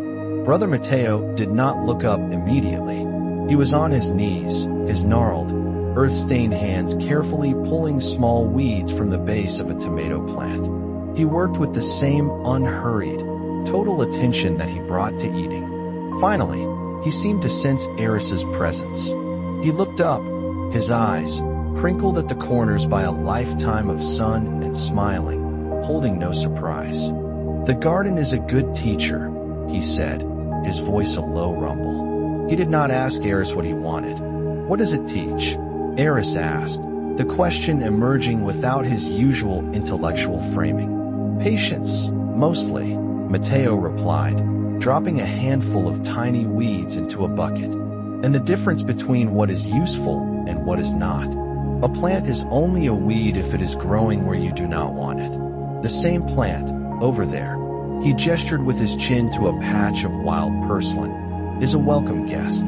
It is all a matter of context and intention. Eris looked at the monk's hands, at the deep lines filled with the dark, rich soil. He thought of his own hands, which for 30 years had held nothing more substantial than a pen, a scalpel, or a book. They were instruments for manipulating the abstract. They were pale and, save for the tremor, largely untested. Can I? Eris began, the request feeling clumsy and strange on his tongue. Can I help? A slow smile spread across Brother Matteo's face. It was not a smile of amusement, but of recognition. "The soul is like the soil," he said, patting the ground beside him. "It must be worked to remain fertile. Take a trowel. We will attend to the onions." For the next hour, Eris knelt in the dirt. The task was simple: to clear the encroaching weeds from the neat rows of green onion shoots. At first, his movements were awkward. The trimmer in his left hand made it difficult to grip the small weeds, and he often pulled up a clump of soil with them. His back ached. His mind, accustomed to flitting from complex idea to complex idea, screamed with boredom. This is pointless. A menial task. You could be reading. You could be thinking. You are wasting what little time you have left pulling weeds. He paused, breathing heavily, the internal monologue of familiar, corrosive acid. He looked over at Brother Matteo, who was working his way down an adjacent row with a steady, rhythmic grace. The monk was not just pulling weeds. He was in a silent communion with the earth. Eris closed his eyes for a moment, remembering the feeling of the cold stone on the cliff edge, the feeling of surrender. He opened his eyes and looked at the weed in front of him. He stopped thinking of it as a nuisance, an obstacle to a tidy garden. He simply looked at it. It was a life form, a tenacious little plant with a deep taproot and sawtoothed leaves. It was doing what life does, seeking sun, seeking sustenance, growing. Its existence was not a personal affront to him. It just was. His job, in this context, was to remove it. He took a breath, gripped the base of the plant firmly, and pulled. It came free with a satisfying, fibrous tear. He fell into the rhythm of the work. The sun was warm on his back. The smell of the damp earth filled his nostrils. He began to notice the details. The iridescent sheen on a beetle's back, the lacy pattern a leaf miner had carved into a kale leaf, the way the soil crumbled differently in the shade than it did in the sun. The screaming mob in his head grew quiet again, its attention captured by the physical reality of the task. He was not thinking. He was simply doing. His body, which he had long regarded as a failing machine, was now his anchor to the present moment. The ache in his back, the dirt under his fingernails, the strain in his wrist, these were not symptoms. They were sensations. They were proof that he was, for now, alive. When they were finished with the row, Brother Matteo passed him a tin dipper of cool water from a clay olla that sat in the shade. The water was the most delicious thing Eris had ever tasted. "You see," Matteo said, wiping his mouth with the back of his hand, "the mind is a wonderful servant, but a terrible master. It wants to be constantly busy, chattering away, telling you stories about the past and the future. But the body only knows the present. It only knows the sun on the skin, the thirst in the throat. To quiet the mind, you must first learn the language of the body. Its language is pain." Eris said, the old bitterness creeping back into his voice for a moment. He flexed his trembling hand. "Pain is only one of its words," Matteo corrected him gently. "It also speaks of pleasure, of strength, of rest, of hunger. We tend to only listen when it shouts in pain. We ignore its whispers of contentment. You have spent a lifetime ignoring the whispers. Now you must learn to listen to them all, the shouting and the whispers, without judgment. That is the grammar of being." Eris had no answer to that. He looked down at his own hands, caked in drying mud. They looked like they belonged to a different man. Perhaps they did. Over the next few days, a new routine began to form, built not on the rigid timetables of his old life, but on the natural rhythms of the sun and his own energy.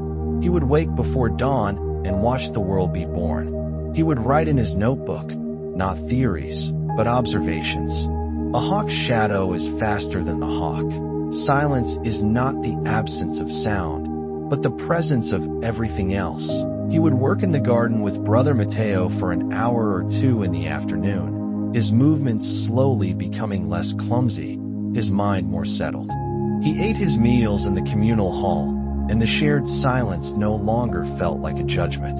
It felt like a shared space, a pool of quiet that each person contributed to. He began to truly see the others.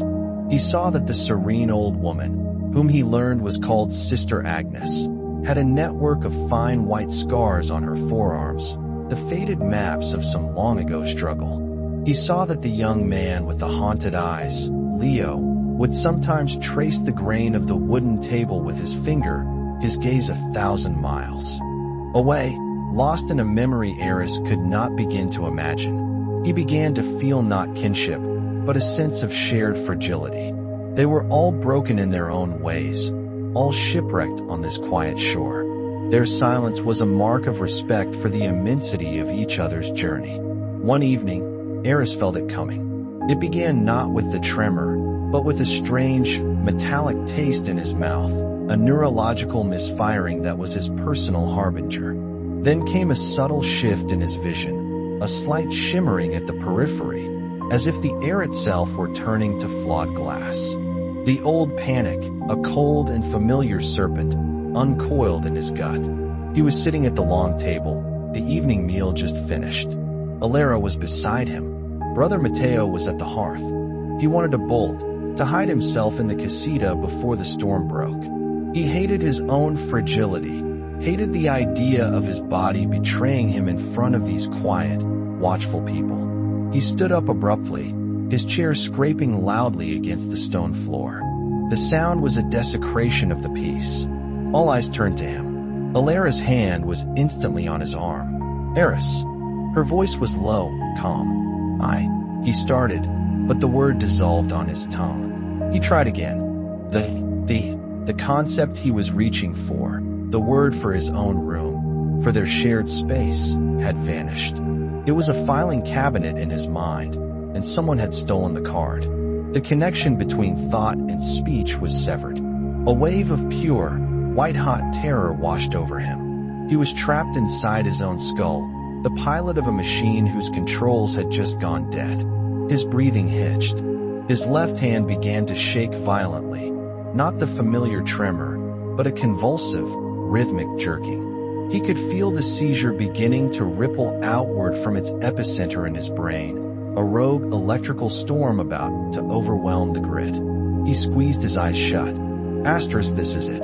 The end of dignity. The final, spastic humiliation. But then, through the rising tide of panic, a memory surfaced. The cold stone of the cliff. The warmth of the sun. The feeling of letting go. The shaking is just motion. The fear is a story. Listen to the whispers, not just the shouts. He forced his eyes open. He looked at Alara, at the deep, unwavering concern in her eyes. He looked at Brother Matteo, who was watching him not with pity, but with an intense, focused presence, as if Eris were a complex problem in mathematics that required absolute concentration. He looked at Leo, and for the first time, he saw not a haunted void in the young man's eyes, but a flicker of profound empathy, the recognition of a fellow sufferer. He stopped fighting. He stopped trying to find the lost word.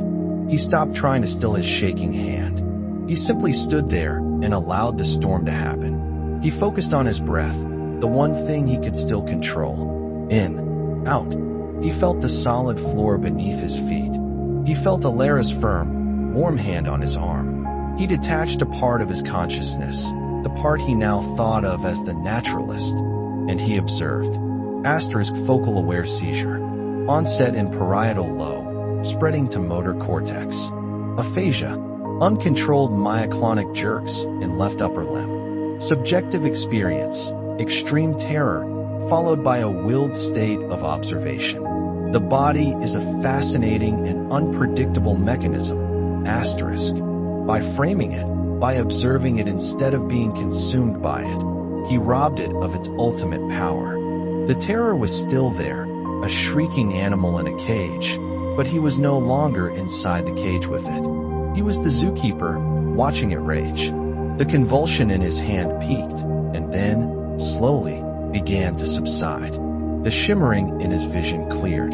The pathway to the word he was searching for, casita, reappeared in his mind, as if a fallen tree had been cleared from a road. The entire event had lasted no more than a minute, but it felt like an eternity. He was left weak, drenched in sweat, and utterly exhausted. But he was not humiliated. He was still standing. He looked around the room. No one was staring in horror. Sister Agnes was looking at him with a gentle, grandmotherly compassion. Leo had his head bowed, as if in prayer. Brother Matteo slowly nodded his head once, a gesture of profound respect. Alara guided him back to his chair. He sank into it, his limbs feeling like lead. She knelt beside him, taking his still trembling hand in both of hers, chafing it, bringing warmth back into the bloodless flesh. "It's all right," she whispered. "I'm here. It's past." He met her eyes, and for the first time in his life, he let her see everything. Not the brilliant, arrogant scientist. Not the brave, stoic patient. Just the terrified, broken man. He did not need to speak. She understood. Later that night, as he lay in bed, the silence of the casita was a comforting blanket. The stars outside the window were fiercely bright. Alara was asleep in the other bed, her breathing soft and regular. Eris was not thinking about the seizure. He was thinking about what had happened during it. He had faced the dragon of his own neurological decay, and he had not been slain. He had not won, for this was not a battle that could be won. But he had not lost, either. He had simply endured. He had been present for his own disintegration. He thought of the great, complex structures he had spent his life studying. The hippocampus, the neocortex, the intricate and beautiful architecture of the human brain. He had always believed that this was the seat of the self, the source of identity. But in that moment in the hall, when the architecture had failed, when the wiring had short-circuited and the walls had crumbled, something had remained. A watcher, a witness, a core of self that was not dependent on the elegant machinery of cognition. It was a quieter, more fundamental structure. It was the architecture of being itself. He reached for his notebook and pen on the bedside table. In the faint, silvery starlight that spilled into the room, he opened it to a new page. His hand was weak, the script unsteady, but the words came clearly. Asterisk, the brain is the house, but I am the one who lives here. Asterisk. Hashtag chapter 6. The resident. The morning after was a country of its own, with a different light and a softer gravity. Eris woke to a profound stillness, not the vacant quiet of an empty room, but the resonant silence that follows a great symphony. His body felt like a battlefield after the armies have withdrawn, bruised and exhausted, yet strangely peaceful. A neurological hangover, he thought, a faint clinical echo from his old life. The term described the fatigue, the slight headache, the dull ache in his limbs, but it failed utterly to capture the essence of the experience. It was the language of the house, describing structural stress. It said nothing of the resident's altered view from the window. Alara was already awake, sitting in the chair by the window, a book open but unread in her lap. She was watching the dawn paint the eastern mesas in hues of rose and pale gold. When she heard him stir, she turned, and her face held no trace of the previous night's alarm. There was only a deep, quiet watchfulness, the look of a sailor who has been through a storm and now studies the calm sea with a new and sober respect. "How do you feel?" she asked, her voice a near whisper, as if not to disturb the fragile peace of the room. He sat up slowly, testing his limbs. The tremor in his left hand was a faint, dormant thing, a sleeping serpent. "Washed out," he said, and the words were true. He felt as though the seizure had been a brutal, cleansing tide that had scoured him clean, leaving behind a raw and tender shoreline. But clear, the mob is gone. She came and sat on the edge of his bed, taking his hand. Her touch was not one of pity, but of solidarity. "I was so frightened, Eris." "I know," he said, looking at their joined hands. Her skin was warm and alive against his own. The terror was immense. It's always been the worst part. The feeling of being erased, of the eye being overwhelmed by the static. He paused, trying to find the words for the new cartography he had discovered. But last night was different. It's what I tried to write in the notebook. I realized the static isn't me. The storm isn't me. I am not the house that is shaking apart. He looked up, meeting her gaze, willing her to understand the paradigm shift that had occurred in the bedrock of his soul. I am the one who lives here. I was watching it happen. I was the sky, Alara, and the seizure was just weather. Terrible weather. But it passed. A tear traced a slow path down her cheek, a river delta of relief. She did not wipe it away. The sky, she repeated softly. Yes, I saw it in your eyes. Even when your body was, even then, there was someone still home. They sat in that shared silence for a long time, the rising sun warming the stone floor of the casita. For the first time, the chasm that his illness had carved between them felt not like a separation, but like a space they could both inhabit, a common ground defined by a shared vulnerability. He was no longer the brilliant doctor, and she the worried partner. They were simply two people, holding hands against the encroaching dark, finding solace not in the promise of a cure, but in the steadfastness of their presence.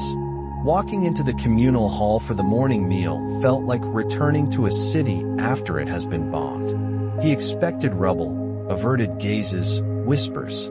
He felt a phantom shame, the memory of his public unraveling. His body tensed, his old armor of intellectual arrogance trying to reassemble itself, but the pieces no longer fit. He was just Eris, the man whose brain sometimes broke. Brother Matteo was ladling oatmeal into bowls.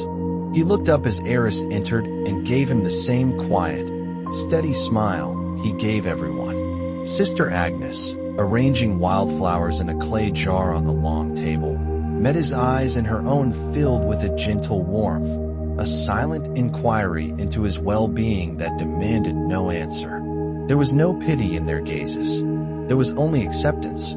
They had all seen storms. A little rain did not frighten them. He took his usual seat beside Alara, his movements still heavy with fatigue. He was acutely aware of Leo, the young man with the haunted eyes, sitting opposite him. Leo did not look up. He stared intently into his bowl of oatmeal, stirring it with a slow, circular motion, a small whirlpool in a ceramic world. Eris felt a prickle of his old observational habit.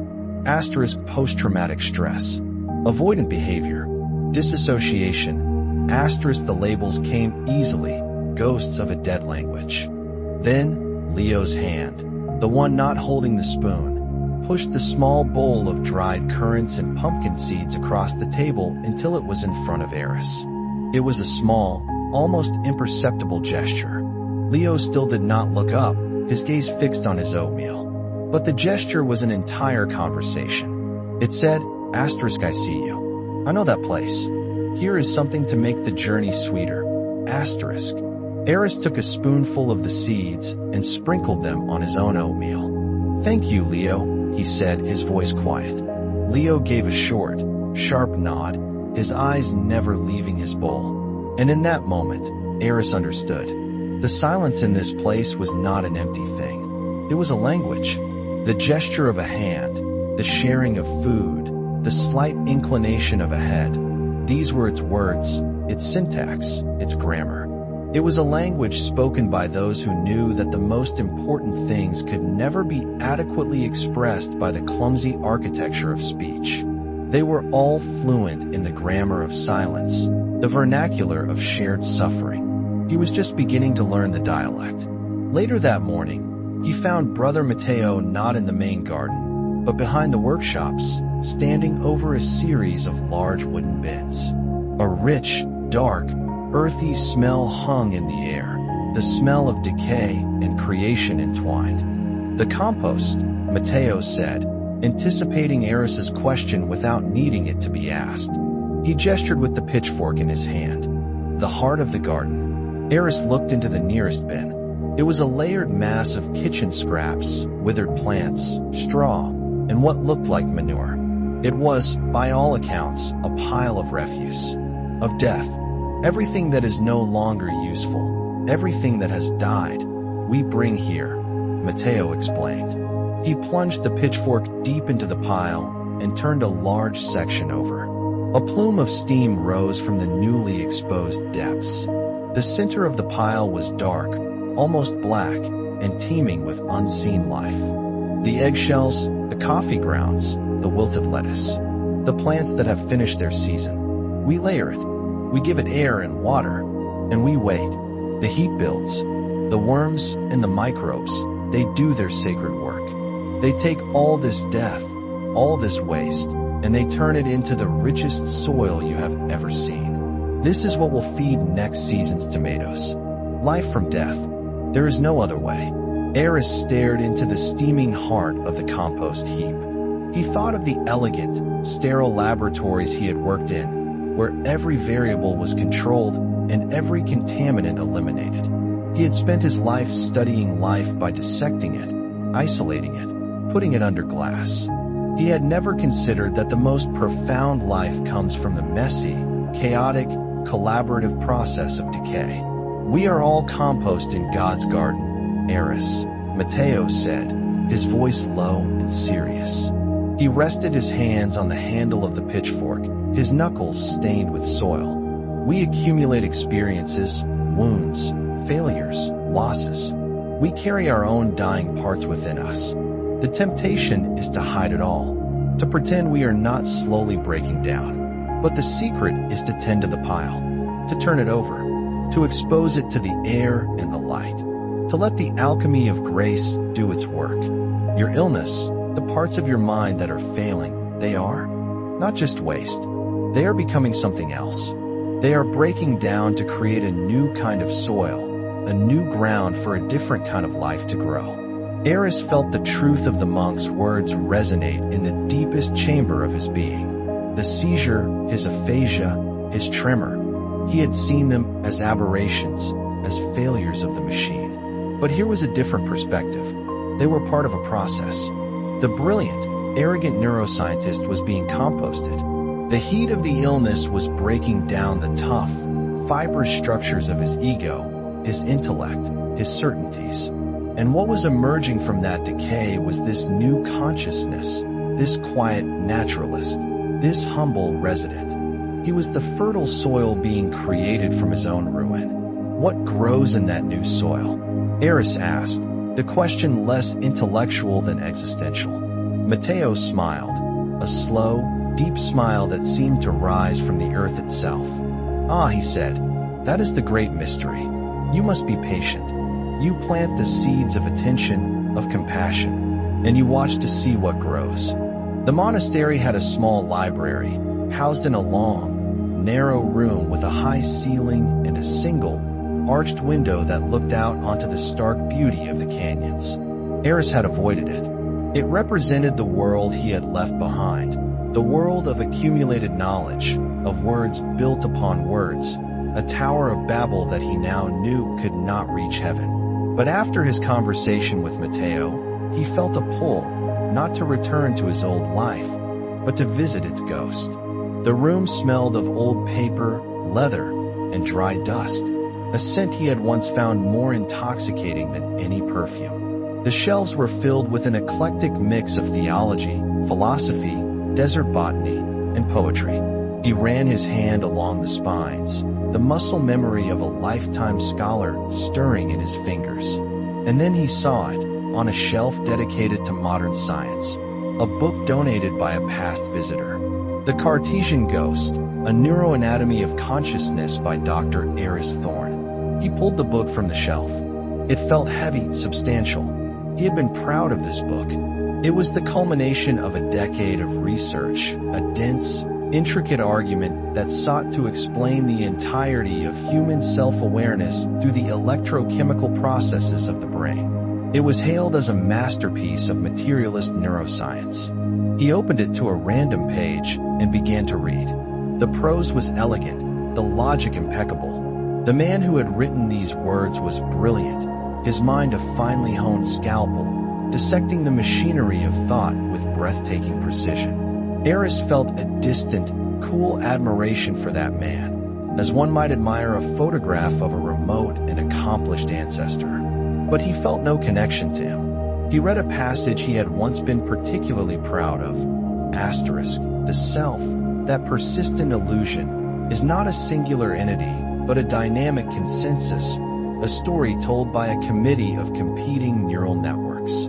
I is the title we give to the minutes of the last meeting. There is no ghost in the machine, because the ghost is the machine, operating under a clever and persistent misapprehension of its own nature.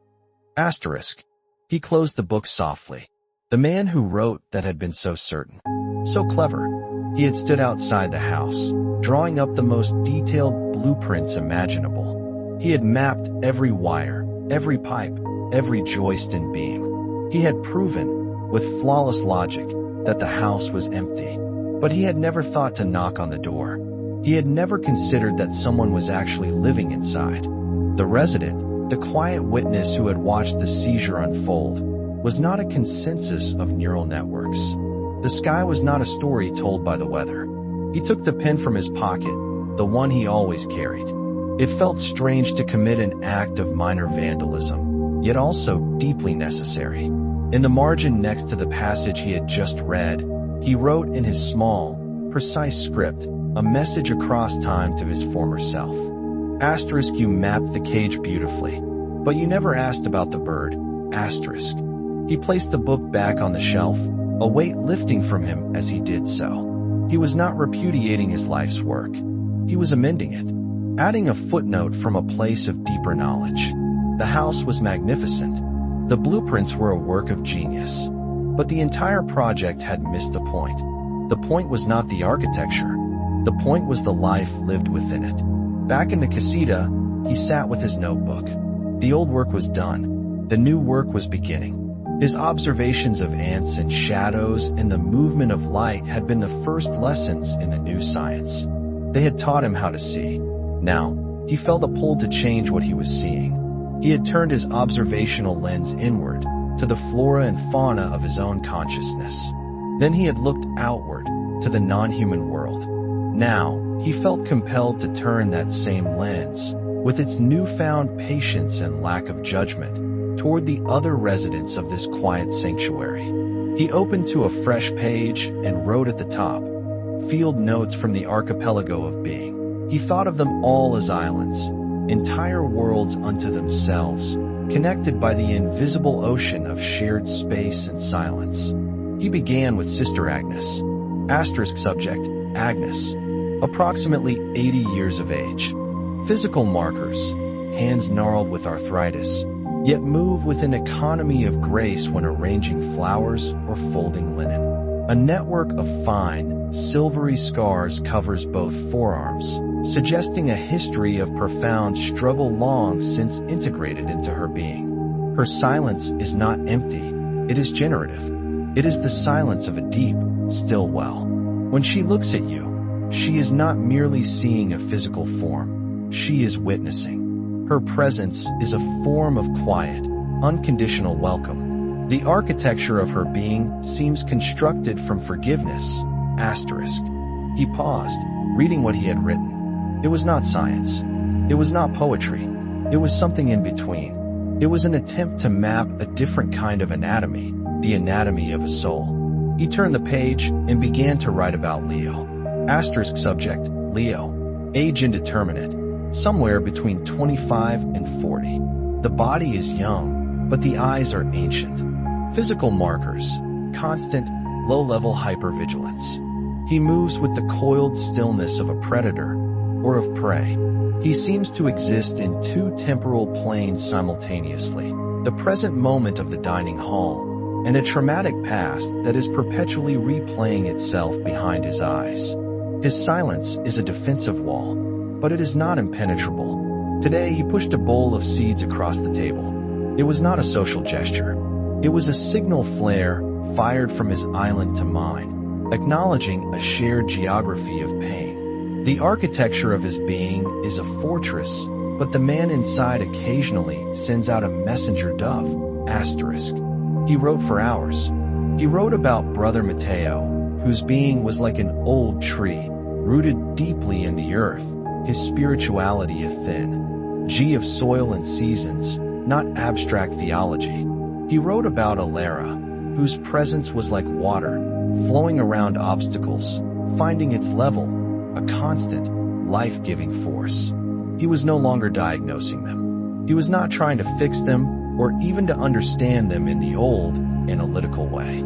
He was simply trying to bear witness to the profound, mysterious, and unique reality of their existence. This, he realized, was his new work. His old work had been to reduce the mystery of consciousness to a set of physical principles. His new work was to stand before that same mystery in a state of reverent awe. He could no longer be a cartographer of the brain, but he could become a portrait artist of the soul. His intellect, that powerful, relentless engine, had not been destroyed. It had been given a new and better task, not to conquer and explain, but to observe and to love. That evening, as the last light bled from the sky, turning the clouds to bruised purple and soft gray, he and Alara sat outside their casita. The air was cool and smelled of juniper and dust. "You seem different today," she said, her head resting on his shoulder. "Lighter. I put a ghost to rest," he said. "My own." He told her about his book, about the note he had left in its margins. "That man, the one who wrote that book, he's gone. I don't mourn him. He was brilliant, but he was terribly lonely. He lived in a world of exquisite mechanisms, entirely devoid of magic. And now, Eris said, looking out at the vast, star-dusted canvas of the desert sky, I live in a world that is nothing but magic. The way Mateo turns death into life in a pile of garbage. The way Leo can speak a volume with a single gesture. The way you knew, last night, to just hold my arm and not to speak." He turned to her, his face illuminated by the rising moon. "I'm not a scientist anymore, Alara. Not in the old way." "What are you then?" she asked, her voice soft with love. He thought for a moment, searching for the right word. He was a patient. He was a student. He was an observer. He was a resident. He was all of those things. But something else, too. "I am a witness," he said, the word feeling as solid and true as the stone beneath him. "My work was to understand the house. My work now is to testify for the residents. Starting with myself." He looked up at the infinite, silent expanse. The stars were not cold, distant fusion reactions. They were pinpricks of light in the vast, dark architecture of the cosmos. And he, a tiny, flawed, and temporary consciousness on a spinning rock, was here to see them. It was not a grand purpose. It was not a cure, but it was enough. For the first time in his life, it was more than enough. #### Chapter 7. The Gravity of Witnessing.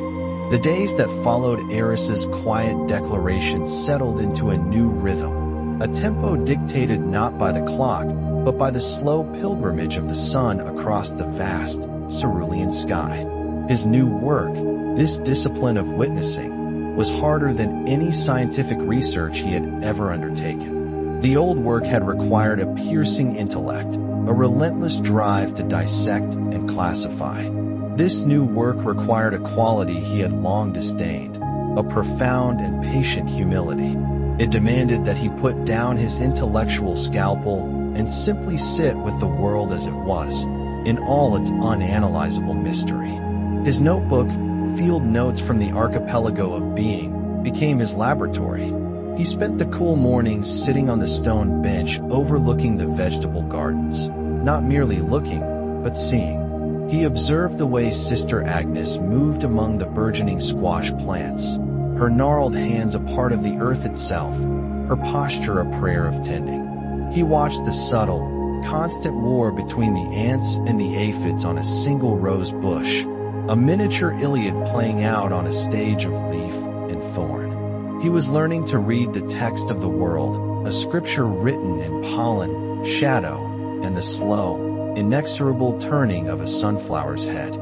His hands, he held a gouge and mallet, and he was carving with a furious, desperate concentration. His shoulders were hunched, the muscles in his back and arms corded with tension. Sweat beaded on his forehead, though the workshop was cool. He worked as a man possessed, not with the joy of creation, but with the urgency of an exorcism. He seemed to be hammering something out of himself and into the wood. Eris felt the familiar, instinctual pull of the clinician. Asterisk assessed the situation. Intervene. Offer help. Asterisk his mind raced.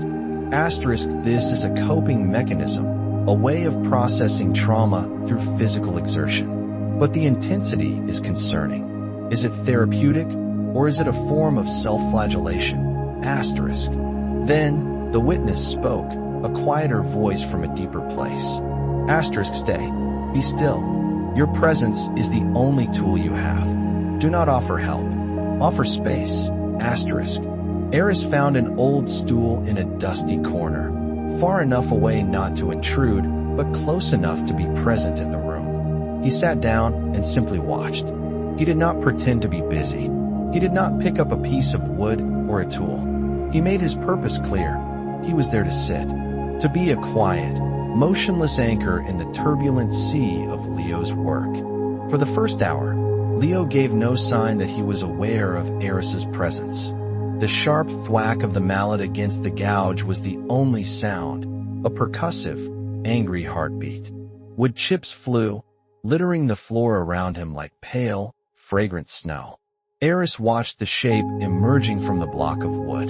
It was a bird, a large raptor, a hawk or an eagle, its wings half unfurled, its head craned back as if in a silent scream or the first moment of flight. The detail was astonishing, each feather carved with a pained precision. It was beautiful and terrible, a portrait of power and agony intertwined.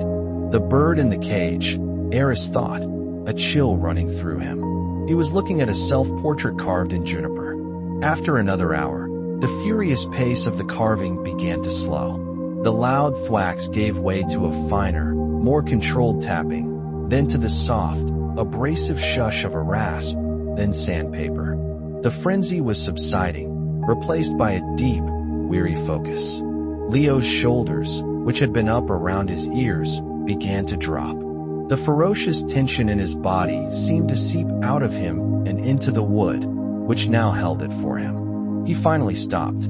He laid his tools down on the workbench with a reverence that was almost liturgical. He stood for a long moment, his hand resting on the bird's unfinished wing, his head bowed. He was breathing heavily, his chest rising and falling. Eris could feel the immense, shuddering exhaustion radiating from him, the aftermath of a great and private battle. Eris remained on his stool, silent, breathing in the cedar-scented air. He did not move. He did not speak. He held the space, a quiet container for the storm that had just passed. He felt a profound sense of privilege, as if he had been allowed to stand on the shore and watch a volcano erupt, to witness the raw, elemental forces that shape a soul's terrain. Slowly, Leo turned his head. His eyes, usually veiled and distant, met Eris's. There was no fear in them, no anger. Only a deep, bottomless weariness and a flicker of what? Not gratitude. Not yet. It was something more fundamental. It was acknowledgement. The simple, non-verbal recognition of one being by another. Asterisk, you are here. You saw. Asterisk. Eris gave a single, slow nod. An entire encyclopedia of compassion, respect, and shared humanity was packed into that one small gesture. It said, asterisk, I am here. I saw. I asked for nothing. Asterisk. Leo turned back to his bird, picked up a soft cloth, and began to gently wipe the sawdust from its wings. The moment passed. The connection, as brief and silent as a shared glance, was complete. Eris knew it was time to leave. He stood up quietly, the legs of the stool scraping softly on the concrete floor, and walked out of the workshop, back into the bright, indifferent sun. He felt shaken, but not in the way a seizure shook him. He felt as though he had touched a live wire, a direct current of human suffering and resilience. His old work had been about observing the brain's electricity from a safe, clinical distance. This was something else entirely. This was standing in the lightning storm. That evening, he sat with Alara, trying to put the experience into words. He described the workshop, the furious carving, the emerging bird, the final, silent exchange. I felt like an intruder, he confessed, his voice low. Like I was committing an act of spiritual voyeurism. But I also felt commanded to stay, to not turn away. Alara took his hand, her fingers lacing through his. The old heiress would have tried to talk to him, she said softly. He would have asked questions. He would have offered theories about trauma and the limbic system. He would have tried to build a bridge of words. A bridge to nowhere, Eris said, nodding. He wouldn't have known that Leo doesn't live in the land of words. But you stayed, she said, her eyes shining with a pride that warmed him to his core. You built a different kind of bridge. A bridge of silence. You didn't try to pull him out of his world. You just sat on the shore and let him know he wasn't alone on his island. He looked down at their joined hands. It was the hardest thing I've ever done. To do nothing. To simply witness. The gravity of it is immense. To really see someone, Alara, to see their pain without trying to fix it, to see their beauty without trying to possess it, it costs something. It takes a part of you. Or maybe it gives a part of you. I'm not sure which. Maybe it's the same thing, she murmured, leaning her head against his shoulder. A few days later, a subtle shift occurred. During the morning meal, Leo did not slide the bowl of seeds across the table. Instead, he picked it up, met Eris's eyes for a fleeting second, and placed it deliberately next to Eris's bowl. It was a minuscule change in choreography, but in the silent theater of the monastery, it was a profound rewriting of the script. It was an invitation, not into the fortress, but perhaps into the courtyard. Emboldened, Eris changed his own routine. Instead of sitting on the bench overlooking the gardens in the afternoon, he began taking his notebook and his quiet presence back to the workshop. He would take the same stool in the same corner and sit for an hour. He never spoke to Leo, and Leo never spoke to him. An unspoken agreement formed between them. Eris would be the witness. Leo would be the work. Eris watched as the bird was slowly freed from the wood. Leo's work was no longer frantic. It was deliberate, focused, almost tender. He was using finer tools now. Carving knives, tiny files, pieces of broken glass for scraping the wood to a silken smoothness. He was not just carving a bird. He was tending to it, grooming it, coaxing it into being. Eris filled pages of his notebook, not with diagnoses, but with descriptions. The gesture of his hand as it follows the grain of the wood is a form of listening. He is not imposing a shape on the juniper. He is collaborating with it. He is asking the wood what kind of bird it wants to become. This is not art as an act of will, but as an act of surrender. Today, he spent 2 hours sanding a single wing feather. The repetitive motion of his hand, back and forth, has the quality of a mantra, a prayer. He is polishing his own grief. He is turning a wound into a thing of beauty, not by erasing the scar, but by tracing its contours until they shine. One afternoon, Eris arrived at the workshop to find Leo was not there. The space felt empty, bereft of its intense, creative energy. The juniper hawk sat on the workbench, magnificent and nearly complete. Its talons gripped the raw block of wood from which it had been born. Its wings were lifted, its head was turned, its carved eyes staring at something far beyond the workshop walls. It was a masterpiece of captured tension, the precise, frozen moment between captivity and flight. Eris felt a pang of disappointment, and then a deeper unease. The sudden break in their shared ritual felt significant. He sat for a while on his stool, the silence of the workshop now feeling hollow rather than full. He was about to leave when Brother Matteo entered, carrying the chair he had been working on, its seat now a perfect, woven pattern. "Ah, Eris," the monk said, his smile gentle. "Our young friend has gone." Eris's heart sank. Gone? For the day? Gone from the monastery, Matteo clarified, placing the chair carefully on the floor. He ran a hand over the smooth wood of the hawk. "He came to me this morning. He said he had finished what he came here to do. He said it was time to see if it could fly." The words struck Eris with the force of a physical blow. "Did he say where he was going?" Matteo shook his head. "Leo is not a man of destinations. He is a man of departures. He travels light." The monk looked from the hawk to Eris, his gaze kind and knowing. "He left something for you." Matteo pointed to Eris's stool in the corner. Sitting on it was the small, scarred cactus from the workshop windowsill. Its pot was a simple, unglazed terracotta. It was, Eris thought, the most beautiful thing he had ever seen. A symbol of survival. A gift of trust. A final, silent word. Eris walked over and picked it up. The pot was cool and rough in his hands. He felt a wave of emotion so powerful it threatened to overwhelm him. Loss, gratitude, a strange and painful joy. He had not fixed Leo. He had not cured him. He had done nothing at all, except bear witness. And somehow, in some mysterious way, that had been enough. The work of witnessing is not for the faint of heart, is it? Matteo said softly, as if reading Eris's thoughts. To love something is to be willing to let it go. To see it as it is, not as you need it to be. You gave him a great gift, Eris. You gave him the space to find his own wings, without ever trying to open his cage. Eris looked at the monk, his eyes stinging. "I thought my work was to observe, to record." "That is the beginning of the work," Matteo said, his hand still resting on the carved bird. "The end of the work is love. Observation is the practice. Love is the sacrament." He patted the hawk's head. "Leo could not take this with him. It is too heavy. It is the story of the cage, and he is trying to write a new story now, the story of the sky. But he finished it, and he left it here. I think he knew we would understand." Eris carried the small cactus back to the casita as if it were a holy relic. He placed it on the windowsill where the morning sun would touch it. Alara came and stood beside him, her arm around his waist.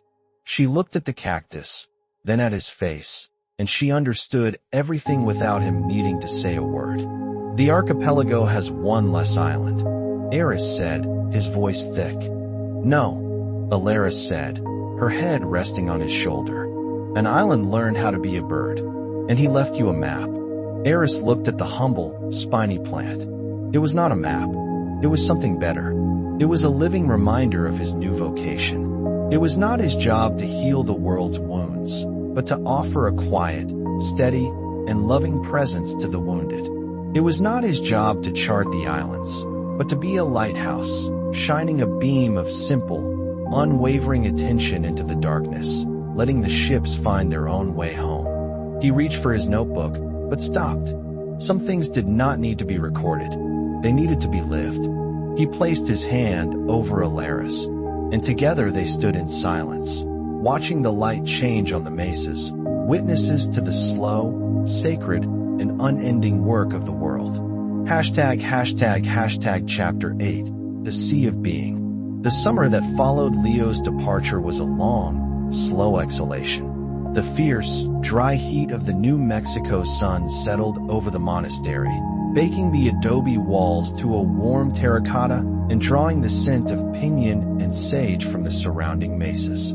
For Eris, it was a season of integration. The discipline of witnessing, once a conscious and deliberate effort, began to dissolve into the simple act of being.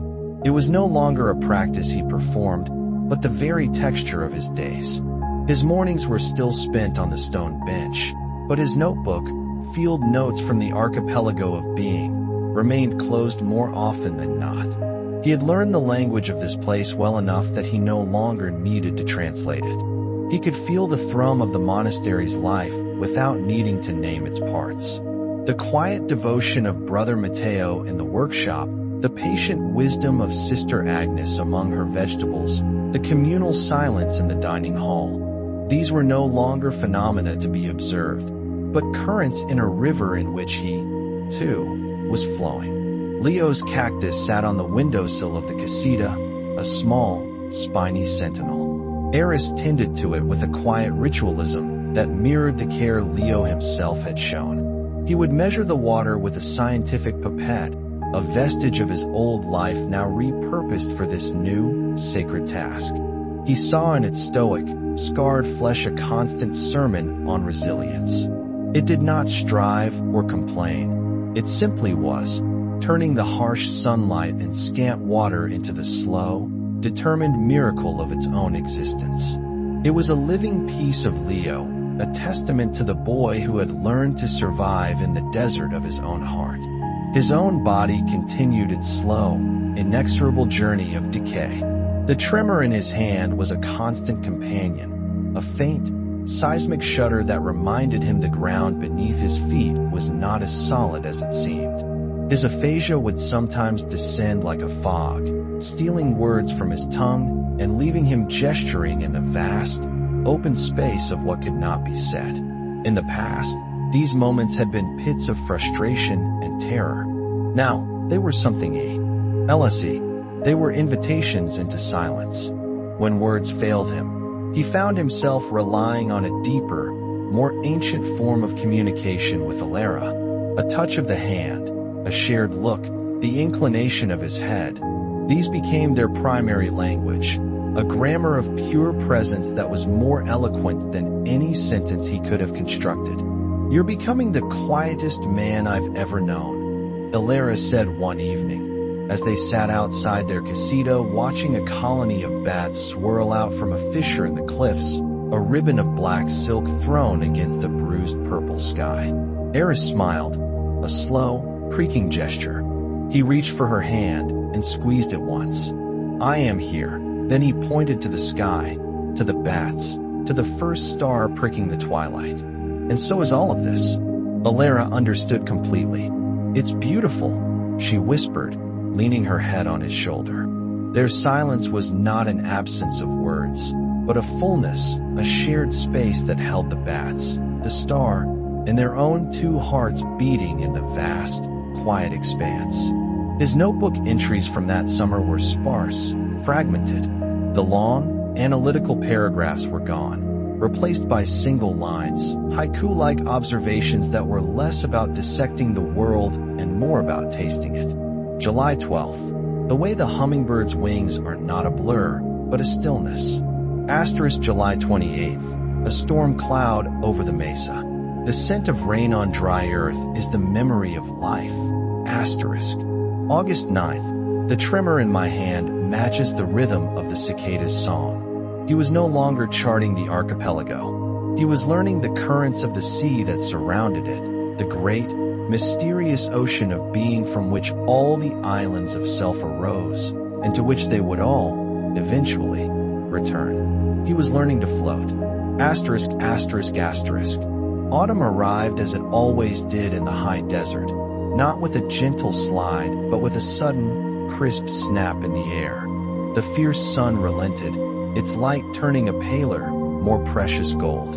The cottonwoods along the creek bed blazed a brilliant, defiant yellow, their leaves like 1,000 small suns preparing to let go. For Eris, it was a season of contemplation, a time of gathering in. His physical world had begun to shrink. The walk to the main monastery building was becoming an arduous trek. His days were spent more and more within the warm, earthen walls of the casita. The window became his primary vista, the world framed and made holy by its simple wooden panes. The cactus on the sill, the path outside, the gnarled branches of a juniper tree, the slice of distant mesa. This was his universe now. And it was enough. It was everything. One afternoon, Brother Mateo came to visit, his large, gentle presence filling the small room. He carried a small stool and sat beside Eris's armchair. "The hawk has found a home," Mateo said, his voice a low, pleasant rumble. "We placed it in the library, on a pedestal of its own. It watches over the books of 1,000 years of seekers." Eris nodded, a deep and profound satisfaction settling in him. The image was perfect. Leo's raw, screaming prayer, born of trauma and juniper wood, now standing as a silent guardian over words, over the intellect's long attempt to map the soul. The bird in its cage of pain had become a symbol of flight in a room full of grounded words. It speaks to the novices, Matteo continued, his eyes crinkling at the corners. More than any book, I think. They see it, and they understand that the spiritual life is not always one of peace. That sometimes it is a battle, a wrestling with God, or with oneself. It is a great gift he left us. He placed a warm, calloused hand on Eris's knee, and a great gift you gave him, by simply being there for the birth. Eris looked at the monk, his heart full. He wanted to say so much.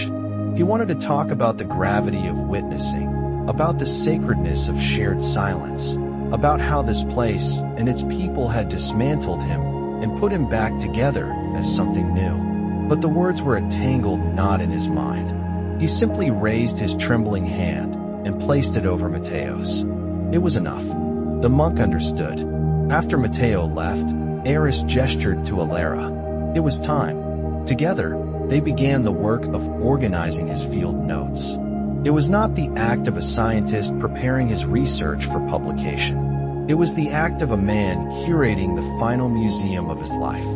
He would point to a page, and Alara, his archivist, his interpreter, his heart, would read it aloud. She read his early entries, filled with the sharp, detached language of a clinician observing a strange new species. Asterisk, the subjects exhibit a ritualized group silence, possibly a form of social conditioning to suppress individuality. Asterisk, they both smiled at the memory of that Eris, the man who had stood so resolutely on the shore of his own island, believing it was the entire world. She read his descriptions of the ants and the aphids, of Sister Agnes's hands, of the way light moved across the floor of the chapel. She read his frustrated, frightened notes on his own decaying body. And then, she read his entries on Leo. The careful, symptom-based observations slowly gave way to something else. The clinical gaze softened, blurred, and became a look of profound, aching empathy. Finally, they reached the pages from the workshop. The descriptions of the furious carving, the emerging bird, the slow, meditative sanding. Asterisk, he is not imposing a shape on the juniper. He is collaborating with it. Asterisk, Alara read, her voice soft.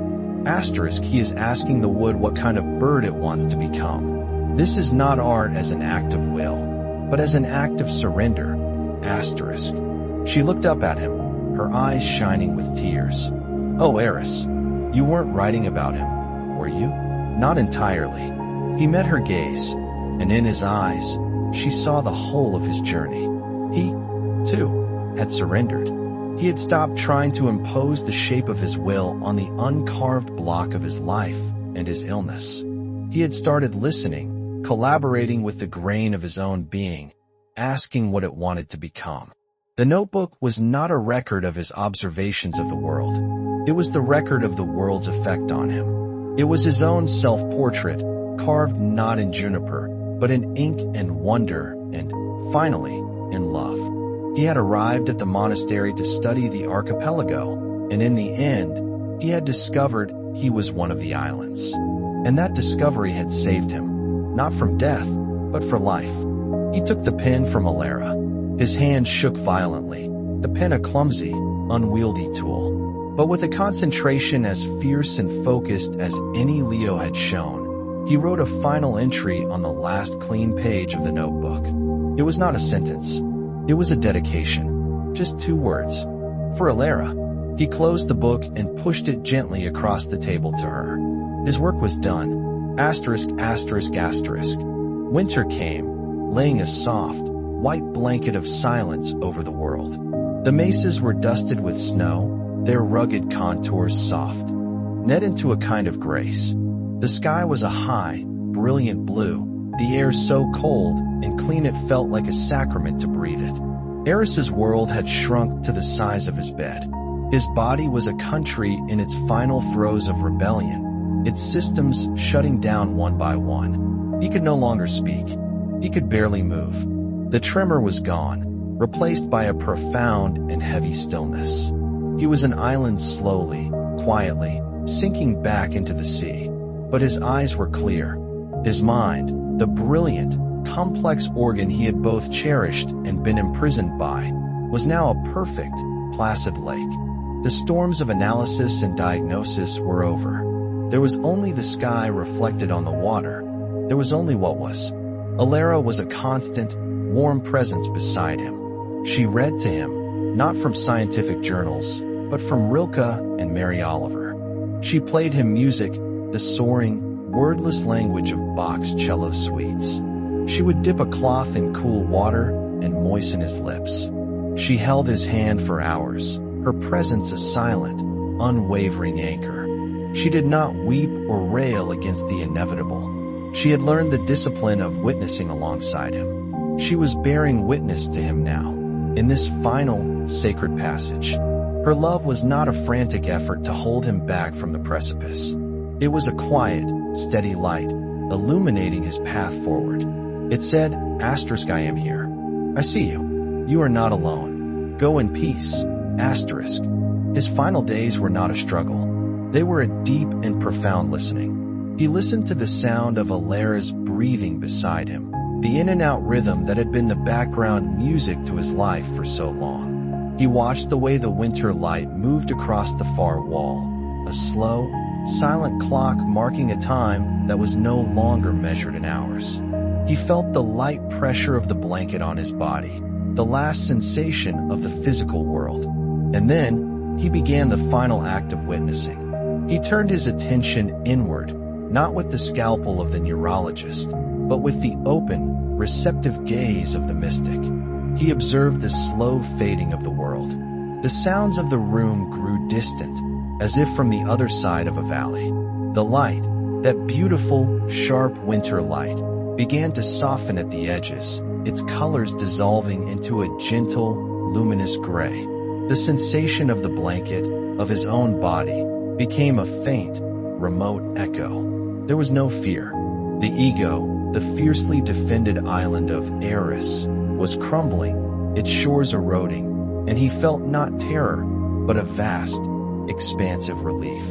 He had spent his life charting the islands of consciousness, and now he was experiencing the truth he had only glimpsed in the monastery, that the islands were never separate from the sea. They were made of the same substance. He felt Alara's hand tighten on his. It was the last thing he felt, a final point of contact, a beacon from a shore he was leaving behind.